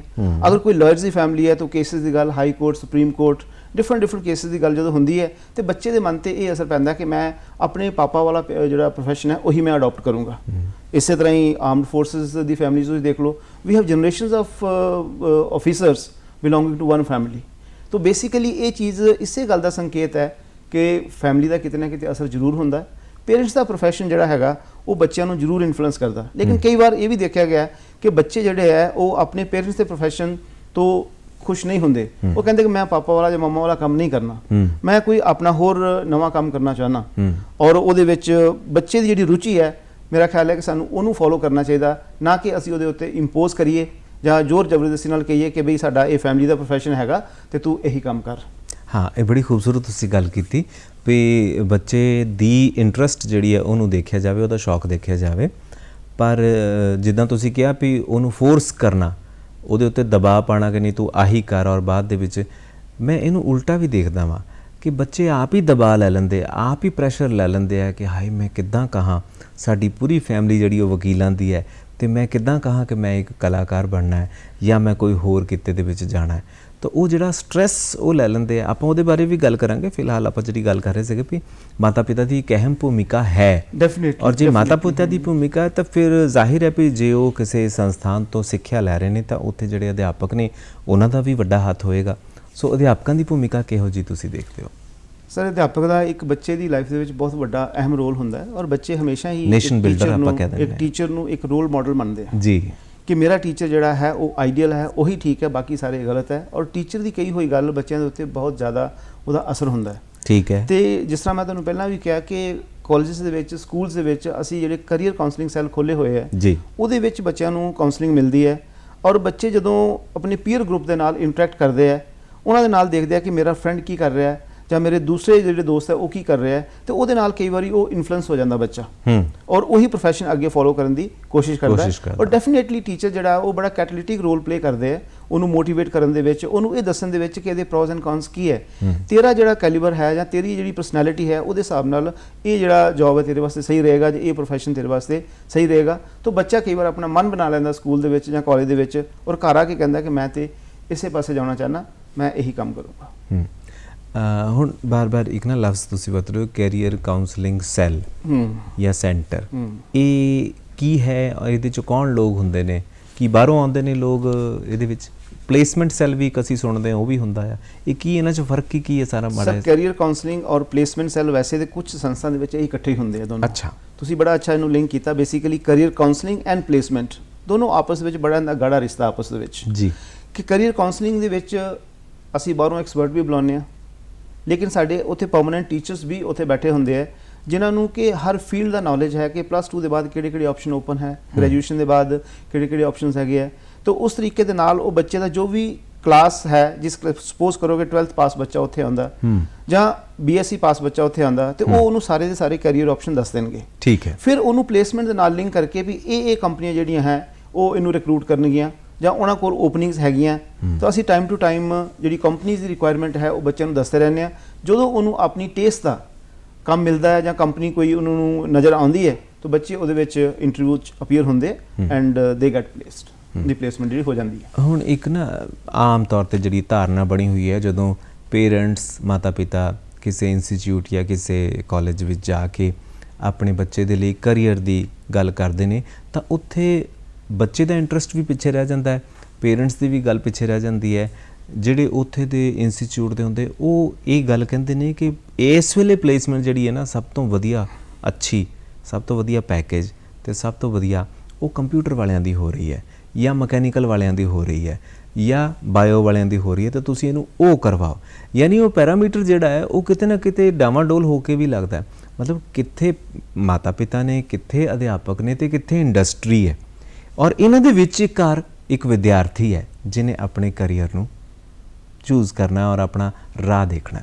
ਤੁਸੀਂ ਕਿੱਦਾਂ ਦੇਖਦੇ ਹੋ ਕਿ ਕੀ ਵਾਕਈ ਬਾਜ਼ਾਰ ਜਿਹੜਾ ਉਹ ਇਹ ਸਾਰੀਆਂ ਚੀਜ਼ਾਂ ਦੇ ਉੱਤੇ ਹਾਵੀ ਹੁੰਦਾ ਇੰਡਸਟਰੀ? ਬਿਲਕੁਲ ਹੁੰਦਾ ਸਰ, ਬਿਲਕੁਲ ਕਿਤੇ ਨਾ ਕਿਤੇ ਇਸ ਚੀਜ਼ ਦਾ ਅਸਰ ਜ਼ਰੂਰ ਹੁੰਦਾ ਔਰ ਬੱਚਾ ਉਹਦੇ ਵਿੱਚ ਕਨਫਿਊਜ਼ ਹੋ ਕੇ ਰਹਿ ਜਾਂਦਾ ਹੈ। ਪੇਰੈਂਟਸ ਕੁਝ ਹੋਰ ਚਾਹੁੰਦੇ ਆ, ਬੱਚੇ ਦੀ ਰੁਚੀ ਕੁਝ ਹੋਰ ਹੈ, ਲੇਕਿਨ ਜਿੱਥੇ ਤੁਸੀਂ ਜਾਂਦੇ ਹੋ ਐਡਮਿਸ਼ਨ ਵਾਸਤੇ, ਜਿਸ ਸੰਸਥਾ ਦੇ ਵਿੱਚ ਜਾਂਦੇ ਹੋ ਉੱਥੇ ਤੁਹਾਨੂੰ ਕੁਝ ਹੋਰ ਹੀ ਪਿਕਚਰ ਦਿਖਾਈ ਜਾਂਦੀ ਹੈ। ਉੱਥੇ ਤੁਹਾਨੂੰ ਮਾਰਕੀਟ ਦੀ ਗੱਲ ਦੱਸੀ ਜਾਂਦੀ ਹੈ ਔਰ ਜੌਬ ਅਪਰਚੁਨਿਟੀ ਦੀ ਗੱਲ ਦੱਸੀ ਜਾਂਦੀ ਹੈ ਕਿ ਕੰਪਿਊਟਰ ਦੇ ਵਿੱਚ ਤੁਹਾਨੂੰ ਸਭ ਤੋਂ ਵੱਧ ਪੈਕੇਜ ਮਿਲੇਗਾ। ਲੇਕਿਨ ਮੇਰਾ ਖਿਆਲ ਹੈ ਕਿ ਇਹ ਸਾਰੀਆਂ ਚੀਜ਼ਾਂ ਨੂੰ ਦਰਕਿਨਾਰ ਕਰਕੇ ਅਸੀਂ ਬੱਚੇ ਦੇ ਇੰਟਰਸਟ ਨੂੰ ਪਰਸਿਊ ਕਰਨਾ ਸਾਨੂੰ ਚਾਹੀਦਾ ਹੈ, ਕਿਉਂਕਿ ਪਰਫਾਰਮਰ ਬੱਚਾ ਹੈ। ਅਗਰ ਉਹਦਾ ਜਿੱਥੇ ਇੰਟਰਸਟ ਉਹਦਾ ਹੈਗਾ ਹੈ, ਉਹਨੂੰ ਅਸੀਂ ਸਪੋਰਟ ਕਰੀਏ ਬੱਚੇ ਨੂੰ, ਔਰ ਉਹਨੂੰ ਬੈਕ ਕਰੀਏ ਕਿ ਬੱਚੇ ਤੂੰ ਇਹ ਕੋਰਸ ਕਰ, ਵੀ ਆਰ ਵਿਦ ਯੂ। ਬਹੁਤ ਅੱਛੀ ਗੱਲ ਤੁਸੀਂ ਕੀਤੀ ਹੈ। ਔਰ ਮੇਰੇ ਖਿਆਲ 'ਚ ਜਦੋਂ ਤੁਹਾਡਾ ਪੈਸ਼ਨ ਹੀ ਤੁਹਾਡਾ ਪ੍ਰੋਫੈਸ਼ਨ ਬਣ ਜਾਵੇ ਤਾਂ ਫਿਰ ਉਹਦੇ ਵਰਗੀ ਰੀਸ ਵੀ ਕੋਈ ਨਹੀਂ। ਬਹਰਹਾਲ ਇਹ ਮੌਕਾ ਜਿਹੜਾ ਮੋਟੇ ਤੌਰ 'ਤੇ ਸਾਡੇ ਸਾਹਮਣੇ ਆਉਂਦਾ ਜਦੋਂ ਕਰੀਅਰ ਗਾਈਡੈਂਸ ਦੀ ਲੋੜ ਪੈਂਦੀ ਹੈ, ਤਾਂ ਉਹ ਪੈਂਦੀ ਹੈ 10ਵੀਂ ਜਾਂ 12ਵੀਂ ਤੋਂ ਬਾਅਦ। ਕੀ ਦੋਨਾਂ ਦੇ ਵਾਸਤੇ ਇੱਕੋ ਤਰੀਕੇ ਦੇ ਪੈਰਾਮੀਟਰ ਨੇ, ਇੱਕੋ ਤਰੀਕੇ ਦੀ ਕਾਉਂਸਲਿੰਗ ਹੋਏਗੀ, ਜਾਂ ਵੱਖ-ਵੱਖ ਤਰੀਕੇ ਦੀ ਹੁੰਦੀ ਹੈ ਵੀ 10ਵੀਂ ਤੋਂ ਬਾਅਦ ਇਹਨਾਂ ਨੂੰ ਇੱਧਰ ਤੇ 12ਵੀਂ ਤੋਂ ਬਾਅਦ ਇਹਨਾਂ ਕੋਲ ਭੇਜਣਾ ਹੈ? ਗੁਰਵਿੰਦਰ ਜੀ, ਇਹ ਵੀ ਤੁਹਾਡਾ ਬੜਾ ਰੈਲੇਵੈਂਟ ਔਰ ਵਧੀਆ ਤੁਸੀਂ ਸਵਾਲ ਪੁੱਛਿਆ ਕਿ 10ਵੀਂ ਤੋਂ ਬਾਅਦ ਜਿਹੜੀ ਕਾਉਂਸਲਿੰਗ ਉਹ ਡਿਫਰੈਂਟ ਹੋਏਗੀ। ਅੱਛਾ। ਔਰ +2 ਦੇ ਬਾਅਦ ਡਿਫਰੈਂਟ ਹੋਏਗੀ, ਕਿਉਂਕਿ 10ਵੀਂ ਤੋਂ ਬਾਅਦ ਜਿਹੜੇ ਸਾਡੇ ਕੋਲ ਸਟਰੀਮਸ ਹੈ ਬਹੁਤ ਜ਼ਿਆਦਾ ਨਹੀਂ ਹੈ, ਚੋਇਸਿਸ ਜ਼ਿਆਦਾ ਨਹੀਂ ਹੈ, ਲੇਕਿਨ +2 ਤੋਂ ਬਾਅਦ ਸਾਡੇ ਕੋਲ ਬਹੁਤ ਸਾਰੇ ਆਪਸ਼ਨ ਖੁੱਲ ਜਾਂਦੇ ਆ। 10th ਤੋਂ ਬਾਅਦ ਬੱਚਾ ਜਾਂ ਤੇ ਸਾਇੰਸ ਪੜ੍ਹੇਗਾ, ਜਾਂ ਕਾਮਰਸ ਪੜ੍ਹੇਗਾ, ਜਾਂ ਆਰਟਸ ਪੜ੍ਹੇਗਾ, ਹਿਊਮੈਨਿਟੀਜ਼ ਪੜ੍ਹੇਗਾ। ਲੇਕਿਨ ਜਦੋਂ ਬੱਚਾ +2 ਤੋਂ ਬਾਅਦ ਜਾਏਗਾ, ਉਹਦੇ ਵਾਸਤੇ ਦੇयर इज ਮਤਲਬ ਸਕੋਪ ਬਹੁਤ ਜ਼ਿਆਦਾ ਉਹ 'ਚ ਵੱਧ ਜਾਂਦਾ ਹੈ। ਤੇ ਮੇਰਾ ਖਿਆਲ ਹੈ ਕਿ +2 ਦੇ ਬਾਅਦ ਜਿਹੜੀ ਕਾਉਂਸਲਿੰਗ ਹੈ ਉਹ ਜ਼ਿਆਦਾ ਜ਼ਰੂਰੀ ਹੈ, ਜ਼ਿਆਦਾ ਰੈਲੇਵੈਂਟ ਹੈ, ਬਜਾਏ ਇਸਕੇ ਕਿ ਅਸੀਂ +2 10th ਦੇ ਬਾਅਦ ਉਹਦੀ ਕਾਉਂਸਲਿੰਗ ਜਿਹੜੀ ਹੈ ਉਹ ਕਰੀਏ। ਹੁਣ ਇਹਦੇ ਵਿੱਚ ਵੀ ਇੱਕ ਨੁਕਤਾ ਆਉਂਦਾ ਵੀ ਤੁਸੀਂ ਕਹਿ ਰਹੇ ਹੋ ਕਿ +2 ਯਾਨੀ 12ਵੀਂ ਤੋਂ ਬਾਅਦ ਜਿਹੜਾ ਹੈ ਬੱਚੇ ਦੇ ਕੋਲ ਬਹੁਤ ਜ਼ਿਆਦਾ ਜਿਹੜੇ ਦਿਸ਼ਾਵਾਂ ਮਿਲ ਜਾਂਦੀਆਂ ਨੇ, ਉਹ ਬਹੁਤ ਸਾਰੇ ਖੇਤਰਾਂ ਦੇ ਵਿੱਚ ਆਪਣੇ ਭਵਿੱਖ ਦਾ ਅਜ਼ਮਾਇਸ਼ ਕਰ ਸਕਦਾ ਹੈ। ਪਰ ਉਹਦੇ ਨਾਲ ਹੀ ਅੱਜ ਕੱਲ੍ਹ ਸਾਨੂੰ ਸੁਣਨ ਨੂੰ ਮਿਲਦਾ ਹੈ ਕਿ ਜਿਹਨੂੰ ਕਹਿੰਦੇ ਨੇ 5 ਇਅਰਸ ਇੰਟੀਗ੍ਰੇਟਿਡ ਕੋਰਸਿਸ ਹੈ ਨਾ, ਜਿਹੜੇ 10ਵੀਂ ਤੋਂ ਬਾਅਦ ਹੀ ਸ਼ਾਇਦ ਸ਼ੁਰੂ ਹੋ ਜਾਂਦੇ ਨੇ। ਫਿਰ ਉਹਨਾਂ ਦੀ ਭੂਮਿਕਾ ਉੱਥੇ ਕਿਉਂ ਲੋੜ ਪਈ ਸਾਡੇ ਕੋਲ ਉਹ ਸ਼ੁਰੂ ਕਰਨ ਦੀ, ਜੇ ਇਹਦੇ ਬਾਰੇ ਵੀ ਥੋੜ੍ਹਾ ਜਿਹਾ ਚਾਨਣਾ ਪਾ ਸਕੋ? ਇਹਦੇ ਬਾਰੇ ਬੇਸਿਕਲੀ ਜਿਹੜੇ ਇੰਟੀਗ੍ਰੇਟਿਡ ਕੋਰਸ ਜਿਹੜੇ ਸਰ ਹੈਗੇ ਆ, ਇਹ +2 ਦੇ ਬਾਅਦ ਵੀ ਹੈਗੇ ਆ ਔਰ ਇਹ 10th ਦੇ ਬਾਅਦ ਵੀ ਹੈਗੇ ਆ। ਜਿਹੜੇ 10th ਦੇ ਬਾਅਦ ਇੰਟੀਗ੍ਰੇਟਿਡ ਕੋਰਸਿਸ ਹੈਗੇ ਆ, ਉਹ 2 ਸਾਲ ਦੀ +1 ਐਂਡ +2 ਔਰ 3 ਸਾਲ ਦੀ ਗ੍ਰੈਜੂਏਸ਼ਨ, ਔਰ ਬੱਚਾ ਗ੍ਰੈਜੂਏਟ ਹੋ ਕੇ ਬਾਹਰ ਨਿਕਲੇਗਾ। ਲੇਕਿਨ ਜਿਹੜੇ +2 ਦੇ ਬਾਅਦ ਜਿਹੜੀ ਇੰਟੀਗ੍ਰੇਟਿਡ ਕੋਰਸਿਸ ਹੈਗੇ ਆ, ਉਹ ਗ੍ਰੈਜੂਏਸ਼ਨ +2 ਇਅਰਸ ਪੋਸਟ ਗ੍ਰੈਜੂਏਸ਼ਨ ਹੈ। ਜਿਸ ਤਰ੍ਹਾਂ ਲਾਅ ਹੈ, BA LLB, BCom LLB, BSc LLB ਜੀ। ਸੋ ਉਹ ਕੋਰਸ ਜਿਹੜੇ ਹੈਗੇ ਆ ਉਹ +2 ਤੋਂ ਬਾਅਦ ਹੈ, ਮੋਸਟਲੀ +2 ਤੋਂ ਬਾਅਦ ਹੈ। 10th ਤੋਂ ਬਾਅਦ ਜਿਹੜੇ ਇੰਟੀਗ੍ਰੇਟਿਡ ਕੋਰਸਿਸ ਹੈ ਉਹ ਘੱਟ ਹੈਗੇ, ਬਿਕੋਜ਼ ਅਲਟੀਮੇਟਲੀ ਉਹ ਗ੍ਰੈਜੂਏਸ਼ਨ ਤੱਕ ਹੀ ਐਂਡ ਹੋ ਜਾਣਗੇ। ਤੇ ਸਪੈਸ਼ਲਾਈਜੇਸ਼ਨ ਕਰਨ ਵਾਸਤੇ ਸਾਨੂੰ ਪੋਸਟ ਗ੍ਰੈਜੂਏਸ਼ਨ ਕਰਨੀ ਜਿਹੜੀ ਹੈ ਉਹ ਬਹੁਤ ਜ਼ਰੂਰੀ ਹੈ। ਅੱਜ ਕੱਲ੍ਹ B.Ed ਦਾ ਵੀ ਜਿਹੜਾ ਕੋਰਸ ਹੈ ਉਹ ਇੰਟੀਗ੍ਰੇਟਿਡ ਕੋਰਸ ਚੱਲਿਆ, BA B.Ed 4 years and BSc ਯਾਨੀ ਇਹਦੇ ਵਿੱਚ ਬੱਚੇ ਦਾ ਕੋਈ ਸਾਲ ਵੀ ਬਚਦਾ ਹੈ, ਕੁਝ ਇਦਾਂ ਵੀ? B.Ed ਦੇ ਵਿੱਚ ਸਾਲ ਬਚਦਾ ਹੈ, ਲੇਕਿਨ ਜਿਹੜੇ ਬਾਕੀ ਲਾਅ ਦੇ ਕੋਰਸ ਜਿਹੜੇ ਹੈ, ਹਾਂ, ਉਹਦੇ ਵਿੱਚ ਵੀ 1 ਸਾਲ ਬਚਦਾ ਬੱਚੇ ਦਾ। B.Tech ਵਗੈਰਾ ਦੇ ਵਿੱਚ ਵੀ ਮੇਰੇ ਖਿਆਲ B.Tech ਦੇ ਵਿੱਚ ਇਹਦਾ ਇੰਟੀਗ੍ਰੇਟਿਡ ਕੋਰਸ ਨਹੀਂ ਹੈ। B.Tech ਦੇ ਵਿੱਚ ਕੋਈ ਵੀ, ਉਹ ਸਿਰਫ +2 ਦੇ ਬਾਅਦ ਹੀ ਜਾ ਕੇ ਅਸੀਂ B.Tech ਦਾ 4 ਸਾਲ ਦਾ ਕੋਰਸ ਜਿਹੜਾ ਹੈ ਉਹ ਅਵੇਲੇਬਲ ਹੈਗਾ। ਅੱਛਾ, ਯਾਨੀ ਸਮਾਂ ਬਚਦਾ ਹੈ ਕਿਤੇ ਨਾ ਕਿਤੇ? ਸਮਾਂ ਬਚਦਾ, ਹਾਂਜੀ, ਕੁਝ ਕੋਰਸ ਦੇ ਵਿੱਚ ਸਮਾਂ ਬਚਦਾ ਹੈ। ਔਰ ਇੱਕ ਉਹਦੇ ਨਾਲ ਜਿਹੜੀ ਸਪੈਸ਼ਲਾਈਜੇਸ਼ਨ ਗੁਰਵਿੰਦਰ ਜੀ ਬੱਚੇ ਨੂੰ ਮਿਲਦੀ ਹੈ, ਜਿਹੜੀ ਕਿ ਜਨਰਲ ਐਜੂਕੇਸ਼ਨ ਦੇ ਵਿੱਚ ਉਹਨੂੰ ਨਹੀਂ ਮਿਲਦੀ। ਬੱਚਾ +2 ਦੇ ਬਾਅਦ ਇਮੀਡੀਏਟਲੀ ਗੈਟਸ ਇਨਟੂ ਪ੍ਰੋਫੈਸ਼ਨ, ਉਹ ਪ੍ਰੋਫੈਸ਼ਨ ਚਲਾ ਜਾਂਦਾ ਹੈ ਔਰ ਉਹਦੀ ਪ੍ਰੋਫੈਸ਼ਨਲ ਤੌਰ ਤੇ ਉਹਦੀ ਗਰੂਮਿੰਗ ਹੁੰਦੀ ਹੈ, ਜਿਹੜੀ ਕਿ ਗ੍ਰੈਜੂਏਸ਼ਨ ਤੋਂ ਬਾਅਦ ਅਗਰ ਉਹ ਸਟਰੀਮ ਚੂਜ਼ ਕਰੇਗਾ ਤੇ ਉਹਨੂੰ ਥੋੜਾ ਉਹਦੇ ਵਿੱਚ ਟਾਈਮ ਲੱਗੇਗਾ, ਜਾਂ ਕਿਤੇ ਨਾ ਕਿਤੇ ਉਹਦੀ ਮਾਹਿਰੀਅਤ ਜਿਹੜੀ ਹੈ ਜਾਂ ਮਾਸਟਰੀ ਹੈ ਉਹ ਅਫੈਕਟ ਹੁੰਦੀ ਹੈ। ਬੜੇ ਖੂਬਸੂਰਤ ਤਰੀਕੇ ਨਾਲ ਤੁਸੀਂ ਡਾਕਟਰ ਸਾਹਿਬ ਦੱਸ ਰਹੇ ਹੋ ਵੀ ਕਿਸ ਤਰੀਕੇ ਦੇ ਨਾਲ ਅਸੀਂ ਕਰੀਅਰ ਨੂੰ ਚੂਜ਼ ਕਰ ਸਕਦੇ ਹਾਂ, ਚੁਣ ਸਕਦੇ ਹਾਂ ਆਪਣੇ ਵਾਸਤੇ।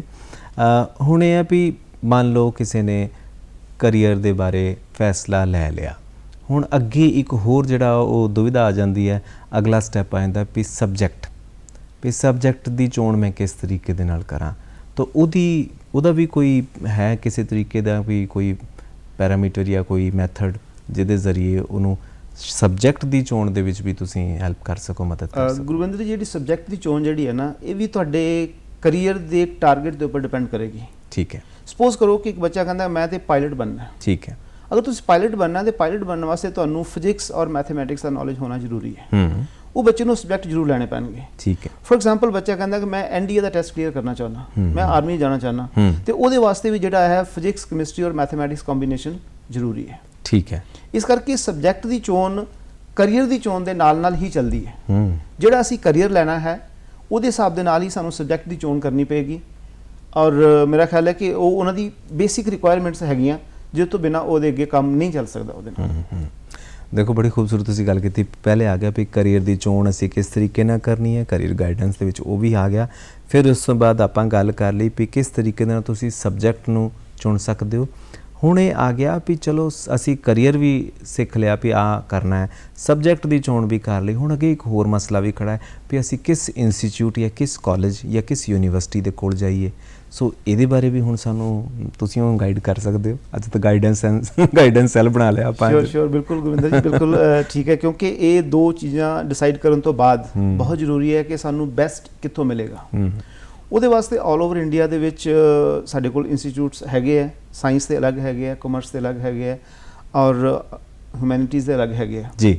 ਉਹਦੀ ਜਿਹੜੀ ਨੈਸ਼ਨਲ ਲੈਵਲ ਤੇ ਰੈਂਕਿੰਗ ਕੀਤੀ ਜਾਂਦੀ ਹੈ, ਇੱਕ ਅਸੀਂ ਕਹਿੰਦੇ ਹਾਂ NIRF, national institutional ranking framework. ਅੱਛਾ ਜੀ। ਇਹ ministry of education government of India ਕਰਦੀ ਹੈ, ਔਰ ਮੇਰਾ ਖਿਆਲ ਹੈ ਕਿ ਇਹ ਸਭ ਤੋਂ ਵੱਧ ਅਥੈਂਟਿਕ ਜਿਹੜੀ ਹੈ ਉਹ ਬਾਡੀ ਹੈ। ਇਹ ਨਵਾਂ ਬਣਿਆ ਜਾਂ ਸ਼ੁਰੂ ਤੋਂ ਚੱਲ ਰਿਹਾ? ਸ਼ੁਰੂ ਤੋਂ ਨਹੀਂ ਹੈ ਸਰ, ਇਹ ਪਿਛਲੇ 5 ਸਾਲ ਹੋ ਗਿਆ। ਅੱਛਾ ਜੀ। 5 ਸਾਲ ਤੋਂ ਇਹ ਚੱਲ ਰਿਹਾ, ਔਰ ਉਹਦੇ ਵਿੱਚ ਉਹ ਯੂਨੀਵਰਸਿਟੀ ਦੀ ਰੈਂਕਿੰਗ ਕਰਦੇ ਆ, ਉਹ ਕਾਲਜਸ ਦੀ ਰੈਂਕਿੰਗ ਕਰਦੇ ਆ, ਟੈਕਨੀਕਲ ਇੰਸਟੀਚਿਊਟ ਦੀ ਕਰਦੇ ਆ। ਅੱਛਾ।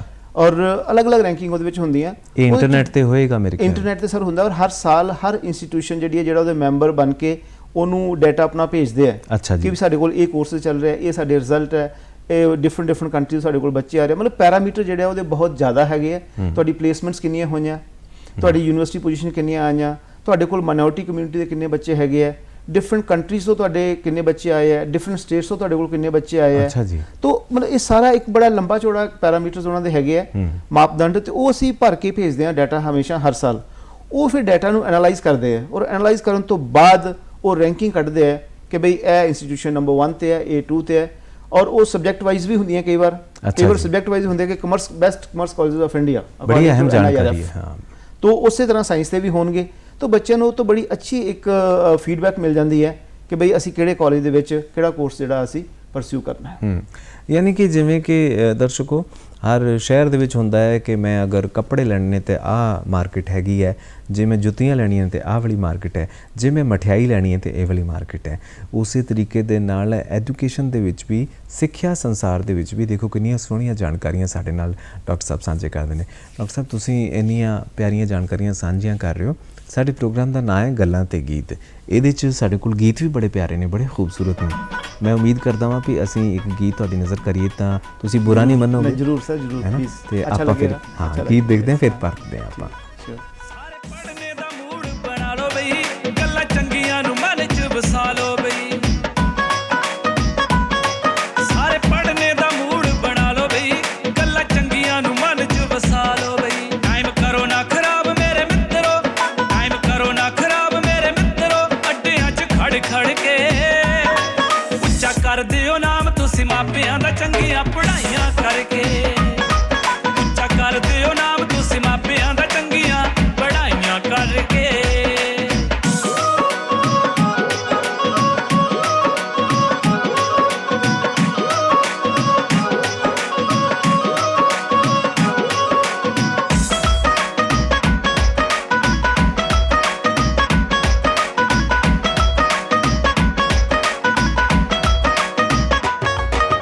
ਜਿਮ ਵਿੱਚ ਜਾ ਕੇ ਤੁਸੀਂ ਸਿਹਤ ਵੀ ਬਣਾ ਲਵੋ, ਨਸ਼ੇ ਹੁੰਦੇ ਮਾੜੇ ਕੋਈ ਚੰਗੀ ਚੀਜ਼ ਖਾ ਲਵੋ।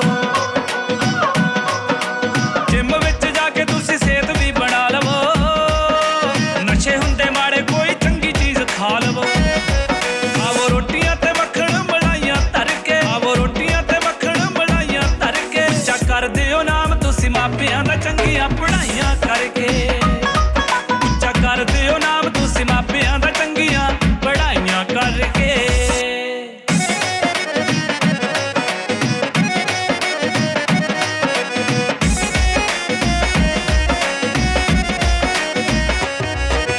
ਸੱਕਿਆਂ ਭਰਾਵਾਂ ਵਾਂਗੂ ਯਾਰਾਂ ਵਿੱਚ ਖੜੀਏ, ਨਿੱਕੀ ਨਿੱਕੀ ਗੱਲ ਉੱਤੇ ਕਦੇ ਵੀ ਨਾ ਲੜੀਏ। ਸੱਕਿਆਂ ਭਰਾਵਾਂ ਵਾਂਗੂ ਯਾਰਾਂ ਵਿੱਚ ਖੜੀਏ, ਨਿੱਕੀ ਨਿੱਕੀ ਗੱਲ ਉੱਤੇ ਕਦੇ ਵੀ ਨਾ ਲੜੀਏ। ਐਵੇਂ ਮਿਲਣਾ ਕਿ ਲੋਕਾਂ ਨਾਲ ਲੜਾਈਆਂ ਕਰਕੇ, ਐਵੇਂ ਮਿਲਣਾ ਕਿ ਲੋਕਾਂ ਨਾਲ ਲੜਾਈਆਂ ਕਰਕੇ। ਉੱਚਾ ਕਰ ਦਿਓ ਨਾਮ ਤੁਸੀਂ ਮਾਪਿਆਂ ਦਾ, ਚੰਗੀਆਂ ਪੜ੍ਹਾਈਆਂ ਕਰਕੇ।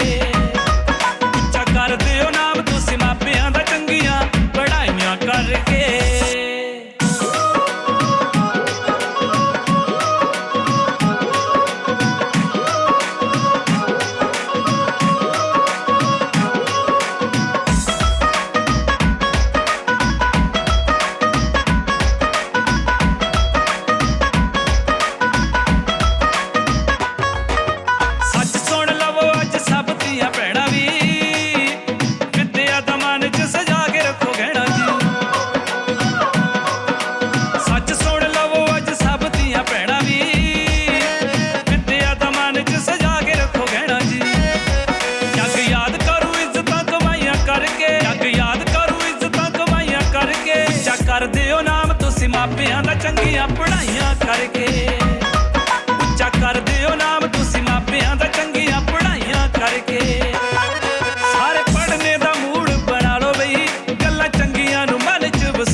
ਪੜ੍ਹਨੇ ਦਾ ਮੂਡ ਬਣਾ ਲਓ ਬਈ।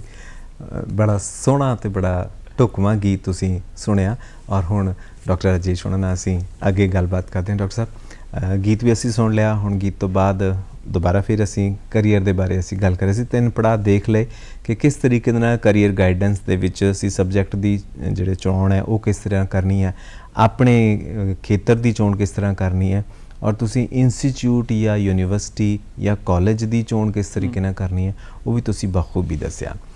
ਹੁਣ ਜੇ ਅਸੀਂ ਥੋੜ੍ਹਾ ਜਿਹਾ ਉਹ ਡਾਈਸੈਕਸ਼ਨ ਵੱਲ ਕਰ ਲਈਏ, ਆਪਾਂ ਥੋੜ੍ਹਾ ਜਿਹਾ ਹੋਰ ਅਸੀਂ ਗਹਿਰਾਈ 'ਚ ਜਾਈਏ, ਤਾਂ 10ਵੀਂ ਤੋਂ ਬਾਅਦ ਕਿਹੋ ਜਿਹੇ ਕੋਰਸ, ਕਿਹੜੇ ਕੋਰਸ ਬੱਚਿਆਂ ਲਈ ਅਵੇਲੇਬਲ ਨੇ ਕਰਨ ਵਾਸਤੇ, ਤੇ ਇੱਦਾਂ ਹੀ ਅਸੀਂ +2 ਦੇ ਵੀ ਜਾਣਨ ਦੀ ਕੋਸ਼ਿਸ਼ ਕਰਾਂਗੇ ਥੋੜ੍ਹੇ ਜਿਹੇ। ਦੇਖੋ ਗੁਰਵਿੰਦਰ ਜੀ, 10ਵੀਂ ਤੋਂ ਬਾਅਦ ਤੇ ਸਾਡੇ ਕੋਲ 2-3 ਜਿਹੜੀਆਂ ਸਾਡੇ ਕੋਲ ਸਟਰੀਮਸ ਹੈਗੀਆਂ। ਬੇਸਿਕਲੀ ਬੱਚੇ ਨੇ 11th ਔਰ 12th ਦੇ ਵਿੱਚ ਕੋਈ ਇੱਕ ਸਟਰੀਮ ਪੜ੍ਹਨੀ ਹੁੰਦੀ ਹੈ, ਚਾਹੇ ਉਹ ਸਾਇੰਸ ਸਟਰੀਮ ਪੜ੍ਹ ਲੇ, ਚਾਹੇ ਉਹ ਕਮਰਸ ਪੜ੍ਹ ਲੇ, ਚਾਹੇ ਉਹ ਹਿਊਮੈਨਿਟੀਜ਼ ਪੜ੍ਹ ਲੇ। ਉਹਦੇ ਨਾਲ ਅੱਜ ਕੱਲ੍ਹ ਗਵਰਨਮੈਂਟ ਆਫ ਇੰਡੀਆ ਨੇ ਇੱਕ ਵੋਕੇਸ਼ਨਲ ਐਜੂਕੇਸ਼ਨ ਦੇ ਉੱਤੇ ਕਾਫੀ ਜ਼ਿਆਦਾ ਜ਼ੋਰ ਦਿੱਤਾ ਹੋਇਆ। ਠੀਕ ਹੈ। ਕਿ ਸਕਿੱਲ ਡਿਵੈਲਪਮੈਂਟ ਦੇ ਵਿੱਚ, ਸਕਿੱਲ ਇੰਡੀਆ ਦੇ ਅੰਡਰ ਉਹਨਾਂ ਨੇ ਕੁਝ ਕੋਰਸ ਜਿਹੜੇ ਦਿੱਤੇ ਹੈ, ਉਹਦੇ ਵਿੱਚ ਅਗਰ ਬੱਚੇ ਆਪਟ ਕਰਦੇ ਹੈ ਤੇ ਉਹ ਬੱਚਿਆਂ ਦਾ ਜਿਹੜਾ ਨਾ ਇੱਕ ਟ੍ਰੇਨਿੰਗ ਹੋ ਜਾਂਦੀ ਹੈ ਕਿਸੇ ਵੋਕੇਸ਼ਨ ਦੇ ਵਿੱਚ, ਔਰ ਬਾਅਦ ਦੇ ਵਿੱਚ ਦੇ ਬਿਕਮ ਜੌਬ ਰੈਡੀ। ਉਹਨਾਂ ਨੂੰ ਉਹਦੇ ਬਾਅਦ +2 ਦੇ ਬਾਅਦ ਵੀ ਜੌਬ ਜਿਹੜੀ ਹੈ ਮਿਲ ਸਕਦੀ ਹੈ। ਡਿਫਰੈਂਟ ਟ੍ਰੇਡਸ ਹੈਗੇ, ਕਾਫੀ ਉਹਦੇ 'ਚ 500 ਦੀ ਲਿਸਟ ਹੈਗੀ ਹੈ। ਅੱਛਾ ਜੀ। ਯੈਸ, ਡਿਫਰੈਂਟ ਟ੍ਰੇਡਸ ਦੀ ਜਿਹੜੇ ਕਿ ਬੱਚੇ ਕਰ ਸਕਦੇ ਉਹਦੇ ਵਿੱਚ। ਇਹ ਹਰ ਕਾਲਜ ਦੇ ਵਿੱਚ ਨੇ ਜਾਂ? ਨਹੀਂ ਸਰ, ਅਜੇ ਇਹ ਸ਼ੁਰੂ ਨਹੀਂ ਹੋਏ। ਅੱਛਾ। ਕੁਝ ਇੰਸਟੀਚਿਊਟਸ ਨੇ ਸ਼ੁਰੂ ਕੀਤੇ, ਲੇਕਿਨ ਨਿਊ ਐਜੂਕੇਸ਼ਨ ਪਾਲਿਸੀ 2020 ਦੇ ਅੰਡਰ ਉਹਨਾਂ ਨੇ ਇਹਨੂੰ ਮੈਂਡੇਟਰੀ ਬਣਾਇਆ, ਔਰ ਇਹਦੇ ਉੱਤੇ ਜ਼ਿਆਦਾ ਜ਼ੋਰ ਦਿੱਤਾ ਕਿ ਅਸੀਂ ਵੋਕੇਸ਼ਨਲ ਐਜੂਕੇਸ਼ਨ ਦੇਣੀ ਹੈ ਤਾਂ ਕਿ ਸਾਡੇ ਬੱਚੇ ਜਿਹੜੇ ਉਹ ਇੱਕ ਜੌਬ ਰੈਡੀ ਬਣ ਕੇ ਨਿਕਲਣ। ਸਿਰਫ ਗ੍ਰੈਜੂਏਟਸ ਔਰ ਪੋਸਟ ਗ੍ਰੈਜੂਏਟ ਨਾ ਨਿਕਲਣ, ਉਹਨਾਂ ਨੂੰ ਜੌਬ ਮਿਲੇ ਔਰ ਜੌਬ ਮਾਰਕੀਟ ਜਿਹੜੀ ਹੈ ਉਹਨਾਂ ਨੂੰ ਐਕਸੈਪਟ ਕਰੇ। ਇੱਕ ਬੜਾ ਵੱਡਾ ਖੇਤਰ ਹੈ ਇਹ ਸਿੱਖਿਆ ਦਾ। ਉਸ ਖੇਤਰ ਦੇ ਵਿੱਚ ਜਦੋਂ ਰਵਾਇਤੀ ਸਿੱਖਿਆ ਜਿਹਨੂੰ ਅਸੀਂ ਅੱਜ ਸਾਂਝਾ ਕਰਦੇ ਪਏ ਹਾਂ, ਉਹਦੇ ਬਿਲਕੁਲ ਪੈਰਲਲ ਉਹਦੇ ਨਾਲ ਇੱਕ ਵੱਡੀ ਸਿੱਖਿਆ ਦੀ ਇੱਕ ਇੰਡਸਟਰੀ ਮੈਂ ਕਹਾਂਗਾ ਖੜੀ ਹੋ ਗਈ ਹੈ, ਜਿਹਦੇ 'ਚ ਦੇਖਿਆ ਜਾਂਦਾ ਕਿ ਸਾਡੇ ਕੋਲ ਜੀ 8 ਬੈਂਡ ਹਾਸਿਲ ਕਰੋ, ਸਾਡੇ ਕੋਲੋਂ 6 ਬੈਂਡ ਹਾਸਿਲ ਕਰੋ, ਸਾਡੇ ਕੋਲੋਂ ਅੱਧਾ ਡਿਪਲੋਮਾ ਇੱਥੇ ਕਰੋ ਤੇ 2 ਸਾਲ ਤੁਸੀਂ ਬਾਹਰ ਕਿਤੇ ਕਿਸੇ ਮੁਲਕ ਦੇ ਵਿੱਚ ਜਾ ਕੇ ਅਸੀਂ ਤੁਹਾਨੂੰ ਉੱਥੇ ਭੇਜਾਂਗੇ, ਪੈਸੇ ਵੀ ਅਸੀਂ ਬਾਅਦ ਦੇ ਵਿੱਚ ਲਵਾਂਗੇ। ਇਹ ਸਾਰਾ ਜਿਹੜਾ ਰੁਝਾਨ ਅਸੀਂ ਦੇਖਦੇ ਪਏ ਹਾਂ, ਇਹਦੇ ਵਿੱਚ ਰਵਾਇਤੀ ਸਿੱਖਿਆ ਤੇ ਸਾਡੇ ਕੋਲ ਆਹ ਜਿਹੜੀ ਸਿੱਖਿਆ ਜਿਹਦੇ 'ਚ ਬੈਂਡ ਦੇ ਬਾਰੇ ਗੱਲ ਹੁੰਦੀ ਹੈ ਨਾ, ਜਿਹਦੇ ਵਿੱਚ ਹੋਟਲ ਮੈਨੇਜਮੈਂਟ ਔਰ ਪਤਾ ਨਹੀਂ ਕਿਸ ਤਰੀਕੇ ਦੇ ਕੋਰਸ, ਇਹਨਾਂ ਨੂੰ ਤੁਸੀਂ ਇੱਕ ਦੂਜੇ ਦੇ ਲਈ ਵਿਰੋਧੀ ਦੇਖਦੇ ਹੋ ਜਾਂ ਇਹ ਇੱਕ ਦੂਜੇ ਦੇ ਪੂਰਕ ਦੇ ਤੌਰ ਤੇ ਤੁਹਾਨੂੰ ਨਜ਼ਰ ਆਉਂਦੇ ਨੇ? ਦੇਖੋ ਗੁਰਵਿੰਦਰ ਜੀ, ਇਹ ਜਿਹੜੇ ਤੁਸੀਂ ਬੈਂਡਸ ਵਾਲੀ ਜਿਹੜੀ ਗੱਲ ਕੀਤੀ ਹੈ ਤੁਸੀਂ, ਇਹਦੇ ਵਿੱਚ ਪਾਰਟ ਕੁਝ ਇੱਥੇ ਇੰਡੀਆ ਦੇ ਵਿੱਚ ਕਰੀਏ, ਪਾਰਟ ਅਸੀਂ ਬਾਹਰ ਜਾ ਕੇ ਕਰੀਏ ਜੀ। ਬੇਸਿਕਲੀ ਕੁਝ ਸੰਸਥਾਵਾਂ ਜਿਹੜੀਆਂ ਇਸ ਤਰ੍ਹਾਂ ਦੇ ਆਪਸ਼ਨ ਜਿਹੜੀ ਉਹ ਦਿੰਦੇ ਆ, ਲੇਕਿਨ ਸਾਡਾ ਅਗਰ ਰਵਾਇਤੀ ਐਜੂਕੇਸ਼ਨ ਸਿਸਟਮ ਦੇਖੀਏ ਤੇ ਉਹਦੇ ਨਾਲੋਂ ਇਹ ਕਾਫੀ ਵੱਖਰਾ ਵੀ ਹੈ। ਲੇਕਿਨ ਇਹ ਕਾਸਟਲੀ ਸਿਸਟਮ ਹੈ ਬਹੁਤ ਜ਼ਿਆਦਾ। ਬੱਚਿਆਂ ਨੂੰ ਹੈਫਟੀ ਫੀਸ ਜਿਹੜੀਆਂ ਉਹ ਪੇ ਕਰਨੀਆਂ ਪੈਂਦੀਆਂ। ਕੁਝ ਯੂਨੀਵਰਸਿਟੀ ਸਾਡੇ ਕੋਲ ਪ੍ਰਾਈਵੇਟ ਯੂਨੀਵਰਸਿਟੀਜ਼ ਇੰਡੀਆ ਦੇ ਵਿੱਚ ਹੈਗੀਆਂ, ਪੰਜਾਬ ਦੇ ਵਿੱਚ ਵੀ ਯੂਨੀਵਰਸਿਟੀਜ਼ ਹੈਗੀਆਂ ਜਿਹੜੀਆਂ ਇਹ ਬੱਚਿਆਂ ਨੂੰ ਆਫਰ ਦਿੰਦੀਆਂ, ਕਿਉਂਕਿ ਉਹ ਬੱਚਿਆਂ ਦੇ ਸਾਈਕੀ ਦੇ ਉੱਤੇ ਅਟੈਕ ਕਰਦੀਆਂ ਕਿ ਵੀ ਬੱਚੇ ਦਾ ਕਿਤੇ ਨਾ ਕਿਤੇ ਬਾਹਰ ਜਾਣ ਦਾ ਮਨ ਹੈਗਾ, ਔਰ ਉਹ ਇੱਕ ਸਾਨੂੰ ਅਟਰੈਕਟ ਕਰਦੀ ਹੈ ਚੀਜ਼ ਕਿ ਅਸੀਂ ਬੱਚਾ ਸਾਡਾ ਬਾਹਰੋਂ ਪੜ੍ਹ ਕੇ ਆ ਰਿਹਾ, ਤੇ ਉਹਨਾਂ ਨੇ ਫੋਰਨ ਯੂਨੀਵਰਸਿਟੀ ਦੇ ਨਾਲ ਟਾਈ ਅਪ ਕੀਤਾ ਹੋਇਆ ਕਿ ਕੁਝ ਪਾਰਟ ਕੋਰਸ ਦਾ ਜਿਹੜਾ ਹੈ ਉਹ ਇੰਡੀਆ ਦੇ ਵਿੱਚ ਉਹ ਕਰਵਾਉਣਗੇ ਔਰ ਕੁਝ ਪਾਰਟ ਜਿਹੜਾ ਹੈ ਉਹ ਬਾਹਰ ਕਰਵਾਉਣਗੇ, ਤੇ ਉਸ ਦੇ ਨਾਂ ਤੇ ਹੀ ਉਹ ਬੱਚਿਆਂ ਨੂੰ ਅਟਰੈਕਟ ਕਰਦੇ ਆ ਔਰ ਬੱਚੇ ਕੁਝ ਉੱਥੇ ਜਾਂਦੇ ਵੀ ਨੇ। ਕੀ ਇਹ ਵੀ ਸਰਕਾਰ ਵੱਲੋਂ ਮਾਨਤਾ ਪ੍ਰਾਪਤ ਹੁੰਦੀਆਂ ਚੀਜ਼ਾਂ ਜਾਂ ਕਿ ਤੁਹਾਨੂੰ ਲੱਗਦਾ ਹੈ ਵੀ ਰਵਾਇਤੀ ਸਿੱਖਿਆ ਹੀ ਜਿਹੜੀ ਹੈ? ਦੇਖੋ ਇਸ ਤਰ੍ਹਾਂ ਹੈ ਕਿ ਇਹਦੇ ਵਿੱਚ ਕੁਝ ਤੇ ਮਾਨਤਾ ਪ੍ਰਾਪਤ ਵੀ ਹੈ, ਕਿਉਂਕਿ government of India the we policy ਹੈ ਕਿ ਅਸੀਂ ਕੁਝ ਬਾਹਰ ਦੀਆਂ ਅੱਛੀਆਂ ਯੂਨੀਵਰਸਿਟੀ ਦੇ ਕੈਂਪਸ ਇੰਡੀਆ ਦੇ ਵਿੱਚ ਖੋਲੀਏ। ਅੱਛਾ ਜੀ।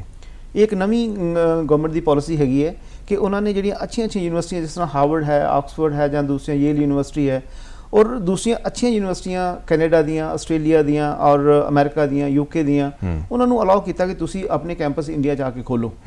ਅਗਰ ਸਾਡੇ ਬੱਚੇ ਬਹੁਤ ਜ਼ਿਆਦਾ ਬਾਹਰ ਜਾ ਰਹੇ ਆ ਉੱਥੇ ਐਜੂਕੇਸ਼ਨ ਲੈਣ ਵਾਸਤੇ, ਤਾਂ ਕਿਉਂ ਨਾ ਉਹਨਾਂ ਯੂਨੀਵਰਸਿਟੀਆਂ ਨੂੰ ਇੱਥੇ ਬੁਲਾਇਆ ਜਾਏ ਕਿ ਉਹਦਾ ਸਿਸਟਮ ਵੀ ਦੇਖਿਆ ਜਾਏ ਕਿ ਕਿਸ ਤਰ੍ਹਾਂ ਦੀ ਐਜੂਕੇਸ਼ਨ ਉਹ ਦਿੰਦੇ ਆ ਜੀ, ਔਰ ਬੱਚਿਆਂ ਦਾ ਰੁਝਾਨ ਵੀ ਦੇਖਿਆ ਜਾਏ ਉਹਦੇ ਵਿੱਚ ਕਿ ਕਿਆ ਬੱਚੇ ਸਿਰਫ ਪੜ੍ਹਨ ਵਾਸਤੇ ਬਾਹਰ ਜਾ ਰਹੇ ਆ ਜਾਂ ਕਿਸੇ ਹੋਰ ਕਾਰਨ ਕਰਕੇ ਬਾਹਰ ਜਾ ਰਹੇ ਹੋ। ਤੇ ਅਗਰ ਉਹ ਕੈਂਪਸ ਇੰਡੀਆ ਦੇ ਵਿੱਚ ਆਉਣਗੇ, ਗਵਰਨਮੈਂਟ ਆਫ ਇੰਡੀਆ ਦੀ ਇਹ ਵੀ ਸੋਚ ਹੈ ਕਿ ਅਸੀਂ ਇੱਕ ਕੰਪੀਟੀਸ਼ਨ ਪੈਦਾ ਕਰਨਾ ਹੈ ਕਿ ਸਾਡੀ ਯੂਨੀਵਰਸਿਟੀਆਂ ਕਿੱਥੇ ਸਟੈਂਡ ਕਰਦੀਆਂ ਉਹਨਾਂ ਦੇ ਸਾਹਮਣੇ। ਠੀਕ ਹੈ। ਤਾਂ ਉਹ ਇੱਕ ਹੈਲਦੀ ਕੰਪੀਟੀਸ਼ਨ ਹੋਏਗਾ ਫੋਰਨ ਯੂਨੀਵਰਸਿਟੀ ਦੇ ਵਿੱਚ ਔਰ ਇੰਡੀਅਨ ਯੂਨੀਵਰਸਿਟੀ ਦੇ ਵਿੱਚ, ਤੇ ਉਹ ਕੈਂਪਸ ਵੀ ਇੰਡੀਆ ਦੇ ਵਿੱਚ ਖੁੱਲ੍ਹਣ ਜਾ ਰਹੇ ਹੈ, ਕੁਝ ਕੈਂਪਸ ਖੁੱਲ੍ਹਣਗੇ ਇੱਥੇ ਇੰਡੀਆ ਦੇ ਵਿੱਚ। ਅੱਛਾ, ਹੁਣ ਇੱਕ ਹੋਰ ਤੁਹਾਡੇ ਨਾਲ ਤੁਸੀਂ ਆਏ ਹੋ ਤਾਂ ਦਿਲ ਕਰਦਾ ਵੀ ਮੈਂ ਸਵਾਲ ਉਹ ਕਰਾਂ ਵੀ ਅੱਜ ਕੱਲ੍ਹ ਨਾ ਆਨਲਾਈਨ ਕੋਰਸਿਸ ਹੋ ਗਏ ਹੈ, ਜਿੱਦਾਂ ਕਿ ਉਹ ਕਹਿੰਦੇ ਨੇ ਵੀ ਸਿਸਕੋ ਸਰਟੀਫਾਈਡ ਨੈਟਵਰਕ ਐਡਮਿਨਿਸਟ੍ਰੇਸ਼ਨ। ਉਹ ਕੋਰਸ ਤੁਸੀਂ ਇੰਟਰਨੈਟ 'ਤੇ ਹੀ ਕਰਨਾ ਹੈ, ਉੱਥੇ ਹੀ ਪੇਪਰ ਦੇਣੇ ਨੇ ਤਾਂ ਤੁਹਾਨੂੰ ਬਾਹਰੋਂ ਇੱਕ ਸਰਟੀਫਿਕੇਟ ਆ ਜਾਣਾ ਹੈ, ਔਰ ਉਸ ਸਰਟੀਫਿਕੇਟ ਦੀ ਬਾਕਾਇਦਾ ਬਹੁਤ ਸਾਰੇ ਜਿਹੜੇ ਵੱਡੇ ਮਲਟੀਨੈਸ਼ਨਲ ਕੰਪਨੀਜ਼ ਨੇ ਉਹਨਾਂ ਦੇ ਵਿੱਚ ਉਹਦੀ ਪਲੇਸਮੈਂਟ ਦੇ ਲਈ ਖਾਸ ਜਗ੍ਹਾ ਹੁੰਦੀ ਹੈ।